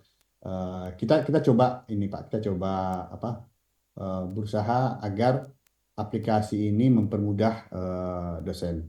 Jadi sebagai contoh misalnya nih, apa namanya untuk menginputkan nilai, itu dia kalau misalnya dia kepanjangan, nanti dia bisa turun ke bawah seperti itu Pak. Jadi kita coba membuat itu se-user friendly mungkin. Jadi kalau misalnya nih bikin software ini itu ibaratnya itu membuat baju Bapak Ibu. Jadi kadang-kadang baju itu terasa enaknya ketika dipakai. Jadi kalau ada yang sempit-sempit, nah itu kabari kami. Karena aplikasi ini kita itu ibaratnya kita kembangkan sendiri. Jadi kita tidak menggunakan pihak ketiga untuk mengembangkan aplikasi ini. Jadi kalau misalnya ada yang kurang-kurang, misalnya entah, misalnya Pak Ibnu ini kalau kita nginputkan begini, nanti ini akan ribet. Nah, gimana kalau misalnya dibikin begini agar bisa lebih mudah. Nanti kita akan coba akomodasi. Sebagai contoh juga kita agar mempermudah dosen itu, kita sudah siapkan sebenarnya QR codes. Jadi QR codes agar tendik itu lebih mudah dia menginputkan presensi. Jadi cukup mahasiswa buka handphonenya, scan QR codes-nya, dia udah bisa absen. Jadi nggak perlu lagi tendik menginputkan. Jadi hal-hal improvisasi semacam itu kita coba rancang dan kembang bersama-sama Pak. Jadi kami berharap juga dari Bapak Ibu dosen ikut membantu kami dalam berkembang. Jadi aplikasi ini kalau kita ibaratkan manusia juga dia ada masa TK-nya, nanti ke SD, lama-lama setelah misalnya ada 2 tahun kita pakai, semakin lama dia akan semakin dewasa dan semakin baik. Jadi mungkin di awal-awal ini kami yakin akan ada banyak sekali masalah. Nah, oleh karena itu kami bikin aplikasi Helpdesk itu agar kami memberikan jaminan betul-betul agar setiap input dari Bapak Ibu itu bisa kami dengarkan dan kami akomodasi. Ya, silakan tanggapannya Pak Saiful Bahri. Mas Ibnu, terima kasih. Jadi pengalaman aja nih Pak Ibnu. Jadi ada komentar dari teman-teman ketika ada aplikasi baru, karena sudah lama nih dengan portal, ini mungkin pakai kucing mata aja, portal sudah bisa ada langsung diproses. Nah sekarang kan baru, ada kekhawatiran aja. Nah kalau memang dia akan lebih simplified daripada yang lama, itu pasti akan aplaus ya, dapat apresiasi luar biasa. Tapi seandainya tidak, mungkin ini perlu waktu betul, perlu waktu kita supaya lebih familiar dengan fitur-fitur. Saya yakin dan percaya karena idenya adalah perbaikan dan mengakomodir hal-hal yang selama ini belum terakomodasi. Nah, kita menyambut baik. Cuman Pak Ibnu, ini contoh saja Pak Ibnu. Kita di PPM itu dapat komentar dari kawan-kawan yang ikut untuk kompetisi. Sistem LPPM dengan DRTPM beda. Nah ini persoalan ini. Jadi 2 kali mikirnya. Ya, sinkronisasi ini yang penting. Dari saya sudah pernah tanya, kenapa nggak kita seragamkan dengan DRTPM? Nah, ini menyangkut kebijakan. Kebijakan dahulu ini pilihannya kenapa? Nah, jadi artinya ada sesuatu yang menyebabkan 2 kali kerjaan gitu. Dan kemudian tidak sinkron. Nah kemudian kita berharap satu UNRI ini juga sinkron dengan sister, sinkron dengan kementerian lah. Itu jangan ada lagi, ada mungkin interface yang baru, segala macam, nanti rumit jadinya. Jadi ini sebetulnya kekhawatiran aja Pak Ibnu. Tapi kalau jawabannya adalah tadi more friendlier apa namanya dari portal SIA, itu terima kasih sekali dah. Mudah-mudahan memang segala sesuatu tidak bisa just blank ya, semudah membalik telapak tangan, tapi ini berproses. Dan kami juga terima kasih sudah difasilitasi juga, ada fitur-fitur juga dia help desk, dan memang makin banyak apa namanya pengembangan yang kita buat. Memang perlu orangnya. Tadi sudah dibagi ada 3 help desk ya, dan kemudian jangan hanya kalau salah kamar dari kawan-kawan kita lalu tidak direspon, tidak boleh, harusnya direspon juga. Jangan, jadi teman-teman ini Pak Ibnu ingin dimudahkan ya, jangan disulit-sulitkan katanya, itu aja.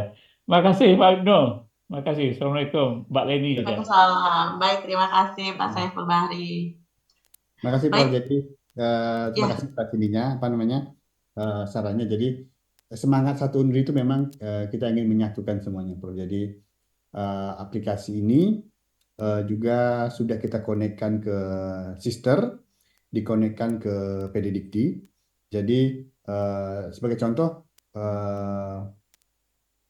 data kerja praktik tadi itu sekali input di Sister, dia bisa dikirim Prof ke Sister kita. Jadi kalau selama ini kan kesulitan kita Prof untuk misalnya menginputkan tugas akhir, kerja praktek itu belum pernah terimbun satupun selama ini Prof. Jadi dengan aplikasi ini ketika berjalan di prodi itu sudah menginputkan, maka dia bisa dikirimkan. Jadi semangatnya memang mempermudah Prof. Jadi semangatnya untuk agar dosen itu fokuslah untuk membuat mengajar.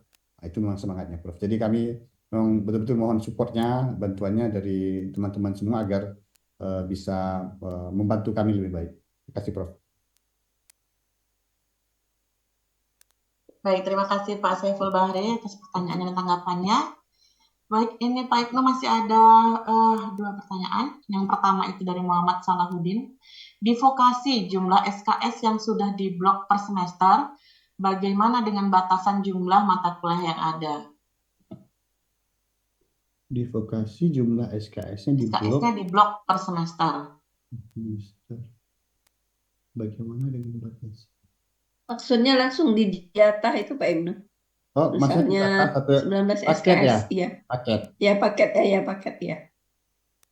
Di vokasi jumlah SKS-nya sudah diblok per semester. Bagaimana dengan jumlah MK?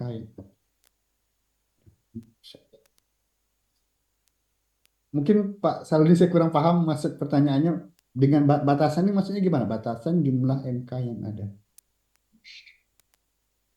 Silakan Pak Salahuddin. Nah, mungkin saya kurang menangkap apa maksudnya Saludi.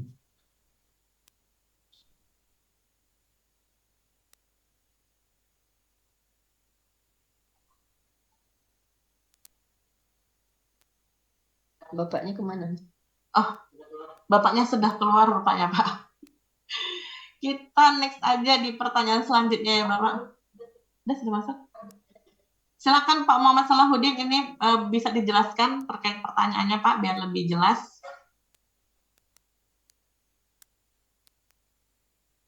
Bukan Pak. Halo Pak Muhammad Salahuddin, silakan Pak. Ini Pak Salahuddin.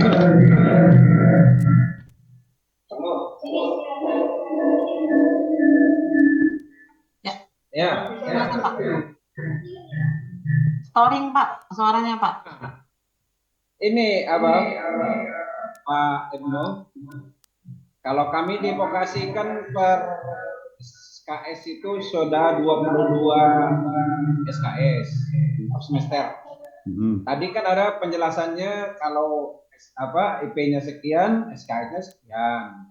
Kalau IP-nya sekian, SKS-nya sekian. Sudah seperti itu. Bagaimana apanya? Sistemnya itu, apakah harus dibuat 2 sistem untuk PKS dan yang non PKS?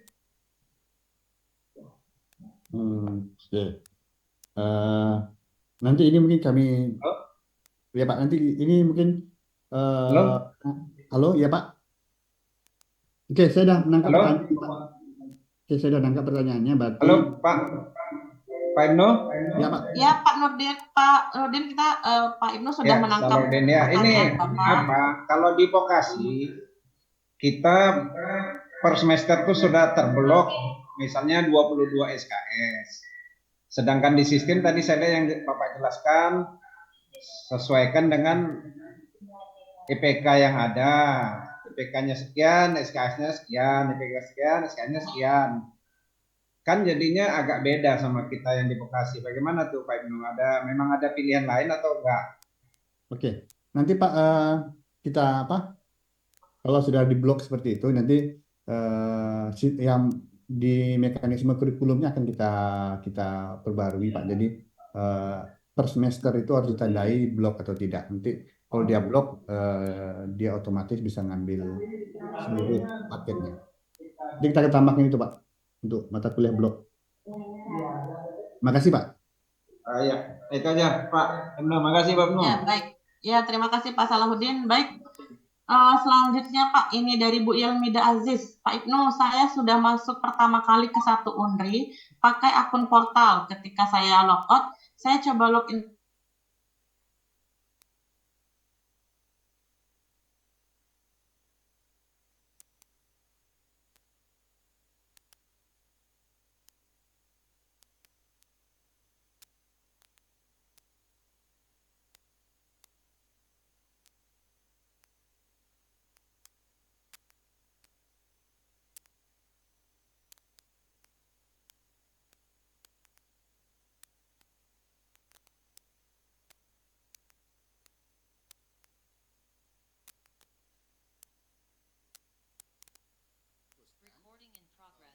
Kalau lupa password atau passwordnya salah, ada dua opsi yang bisa dilakukan. Pertama, bisa melapor ke helpdesk atau bisa menekan tombol forget password.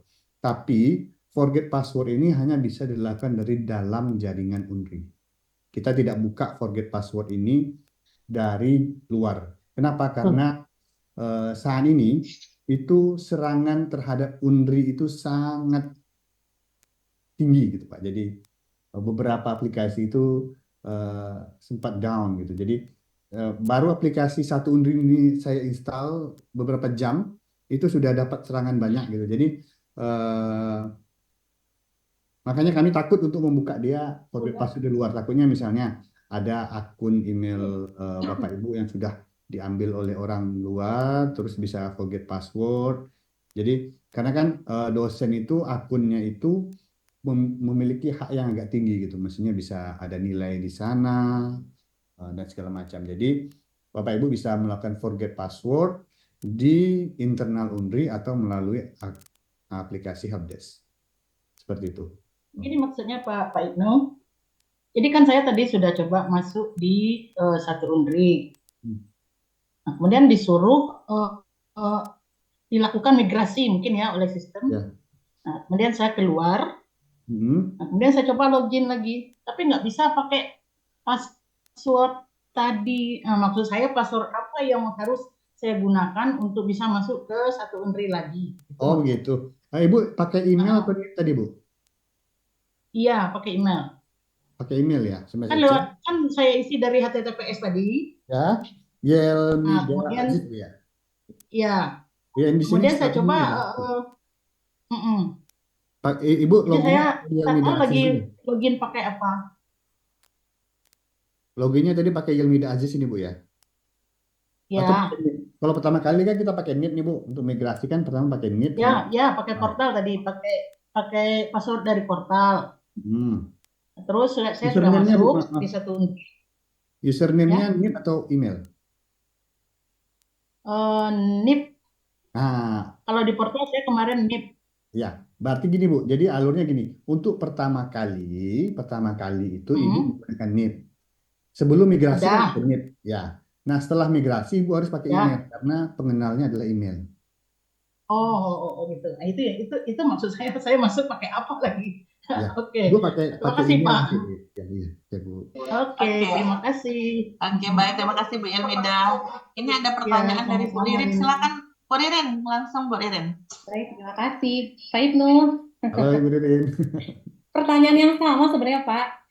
Iya Bu. Kira-kira penginputan nilai dosen ini berlakunya apakah di akhir semester ini, mengingat minggu depan sudah mulai ujian akhir semester. Pertama, jika kita mulai semester ini, selain mata kuliah reguler, bagaimana dengan mata kuliah yang MBKM Pak? Karena MBKM itu biasa laporan nilainya itu kan manual Pak ya. Nah, itu memang cukup merepotkan, akan sangat terbantu jika kita sudah bisa lakukan penginputan nilai secara otomatis melalui satu Unri. Gitu, Pak. Itu pertama, mengenai penginputan nilai. Kemudian kedua, di sistem satu Unri, Pak, di halaman depan, di situ ada keterangan jumlah data mahasiswa yang DO. Tapi tidak bisa diklik, Pak Ibnu. Sementara untuk akreditasi kita butuh identitas mahasiswa yang terancam DO itu siapa saja. Gitu. Cukup dua Pak Ibnu, karena selebihnya kita sudah ada Q&A ya waktu acara kemarin. Terima kasih. Iya, Bu Ririn. Baik, terima kasih Bu Ririn. Silakan Pak. Jadi Bu, karena seperti disampaikan Prof. Saiful tadi, karena kan kondisi dosen itu beragam, jadi ada yang sudah familiar, ada yang belum, maka untuk semester ini kita baru mewajibkan menggunakan satu Unri itu bagi yang pengampu mata kuliah case method. Tapi kita sangat menganjurkan untuk menggunakan satu Unri. Jadi untuk agar ada perpindahan yang smooth, jadi tidak mendadak kita putus sianya. Jadi kami tanpa ada sosialisasi dulu tentunya. Jadi kami tidak mewajibkan secara drastis gitu Bu untuk pengisian di MKM. Jadi tapi pada intinya yang mau kami sampaikan, semua hal yang dilakukan di SIA itu bisa dilakukan di satu Unri, bahkan ada improvementnya seperti itu. Jadi mungkin kami akan mewajibkan, akan menutup mungkin portal di semester depan. Jadi di semester depan itu kita sudah mulai full menggunakan aplikasi satu Unri untuk dosen, mahasiswa, dan tendik. Jadi mungkin semester ini adalah semester antaranya, jadi semester perpindahan. Jadi agar bisa smooth, kita masih membolehkan untuk dari SIA atau dari portal. Mungkin seperti itu Bu. Jadi mungkin itu hanya terkait masalah agar perpindahan lebih smooth aja. Seperti itu. Berarti termasuk untuk mata kuliah MBKM ya Pak ya? Ya, itu udah boleh kalau mau diinputkan. Udah boleh ya? Boleh. Udah bisa. Oh, oke. Mengenai yang tadi Pak, mahasiswa DO itu Pak, bisa nggak? Oh iya. Mahasiswa DO. Jadi hasil pertemuan kemarin, jadi setelah pada hari Kamis kemarin, setelah sosialisasi, saya dan tim pengembang itu sudah membicarakan masalah early warning system ini Bu. Jadi saya sudah bicara dengan tim, dengan Hendy, dengan Wahyu, memungkinkan apa tidak untuk kita buat sebuah aktif early warning system yang aktif gitu. Jadi saya di sini sudah mencatat kemarin itu fiturnya untuk yang aktif early warning system namanya. Jadi ketika akhir semester dan awal semester kita berencana akan WA. Jadi early warning systemnya itu selain di sistem nanti itu akan ada via WA. Yang akan kita WA itu pertama mahasiswa yang tugas akhirnya agak molor, yang 2 semester atau 3 semester, ini akan kita WA siapa Kemudian mahasiswa yang yang mau DO itu juga akan kita WA PA-nya dan Poprodinya. Jadi ada listnya yang kita WA. Yang kemudian laporannya juga, kalau sekarang ini kalau di admin itu sudah ada laporannya Bu. Jadi kalau misalnya nanti kita akan coba bukakan aksesnya ke Kaprodi. Jadi mungkin dosen nggak bisa lihat secara pribadi di akun dosen siapa yang mau DO. tapi nanti akan kita bukakan di akun Kaprodi, Bu. Jadi kita udah punya menunya, Bu. Menunya untuk early warning system itu yang disampaikan di dashboard itu hanya resumenya saja. Ya, resumenya setelah kita hitung misalnya yang semester sekian ada berapa orang, yang IPK sekian ada berapa orang, hanya resumenya saja. Tapi kalau mau detail nanti di akun Kaprodi, saya lupa apakah dibukakan atau belum, nanti kita akan bukakan untuk Kaprodi. Seperti Pak itu. Ibnu, apakah nanti akan automatically juga informasi DO itu kepada wali mahasiswa, orang tua atau wali mahasiswa? Karena menarik ini. Karena Biasanya mahasiswa terancam DO itu kan dia menghilang ya Pak ya, Iya. sangat susah untuk dilacak. Nah, kira-kira gimana Pak? Ya, itu rencana kita, Bu. Jadi kita namakan aktif early warning system. Kalau sekarang kan early warning system itu kan harus dibuka dan segala macam. Nah, kita pengen bikin itu yang agak aktif gitu, Bu. Jadi aktif itu artinya sekarang kan kita sudah ada fitur untuk berlangganan WA yang premium itu. Jadi kita bisa melakukan mengirim. Kita juga dengan KRS ini sudah punya nomor orang tua. Jadi kita bisa meningkatkan peran orang tua di situ. Jadi kita akan coba rancang dulu, Bu. Kita rancang. Jadi kami di tim itu sudah diskusikan Kamis kemarin itu kira-kira poin apa saja sih yang memungkinkan agar adanya early warning system yang lebih aktif gitu. Yang semuanya itu karena yang biasanya kan di WA ini kan kita kan lebih oh ya ada ini, oh ya ada ini. Apalagi ke orang tua kan, misalnya yang udah semester kritis itu kita WA gitu. Seperti itu. Oke, terima kasih. Ini Bu, masih dalam rancangan. Nanti detailnya mungkin nanti dalam seminggu atau 2 minggu depan kami akan berbicara lagi ke Bu Desi. Tapi di tim internal tim sudah kami bahas apa saja possibility-nya untuk early warning system ini. Oke, terima kasih Pak Ibnu dan Mbak Leni. Baik, terima kasih Bu Reren. Nah, ini pertanyaan terakhir Pak. Saya ingin sampaikan dari Bapak Hari Rionaldo. Izin bertanya Pak, dari Teknik Kimia saya sudah login, sudah masuk ke manajemen kelas perkuliahan tapi tidak ada data kelas. Oh, berarti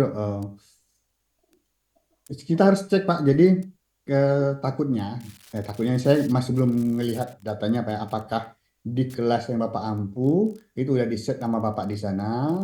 Itu kemungkinan pertama. Atau kayak kasus saya punya akun double di SIA. Jadi di SIA itu ada akun saya yang double. Jadi satu yang NIP-nya salah, satu NIP-nya yang benar. Kadang-kadang di prodi itu dia pakai NIP saya yang salah. Jadi kita untuk kasus Bapak Adi kita mesti cek langsung ke sistem Pak. Jadi ada 2 kemungkinan yang sudah terdeteksi saat ini. Pertama itu kemungkinannya adalah pertama pengampu belum diinputkan oleh Tendik. Yang kedua kita memiliki akun yang double. Contoh orangnya yang melihat double itu saya. Jadi ketika saya login dulu kok nggak ada ini punya saya. Nah setelah saya cek ternyata akun saya ada 2. Jadi gini Pak, mohon maaf Pak. Tadi saya udah login dari ini kan menggunakan login pertama kan pakai akun SIA, portal SIA. Udah sesuai dengan ininya. Saya cek di portal SIA ada keluar mata kuliahnya. Kemudian dilihat di satu Undri datanya nggak ada satupun kelasnya. Padahal udah filter semesternya udah pas genap 23 24. Tapi datanya nggak ada.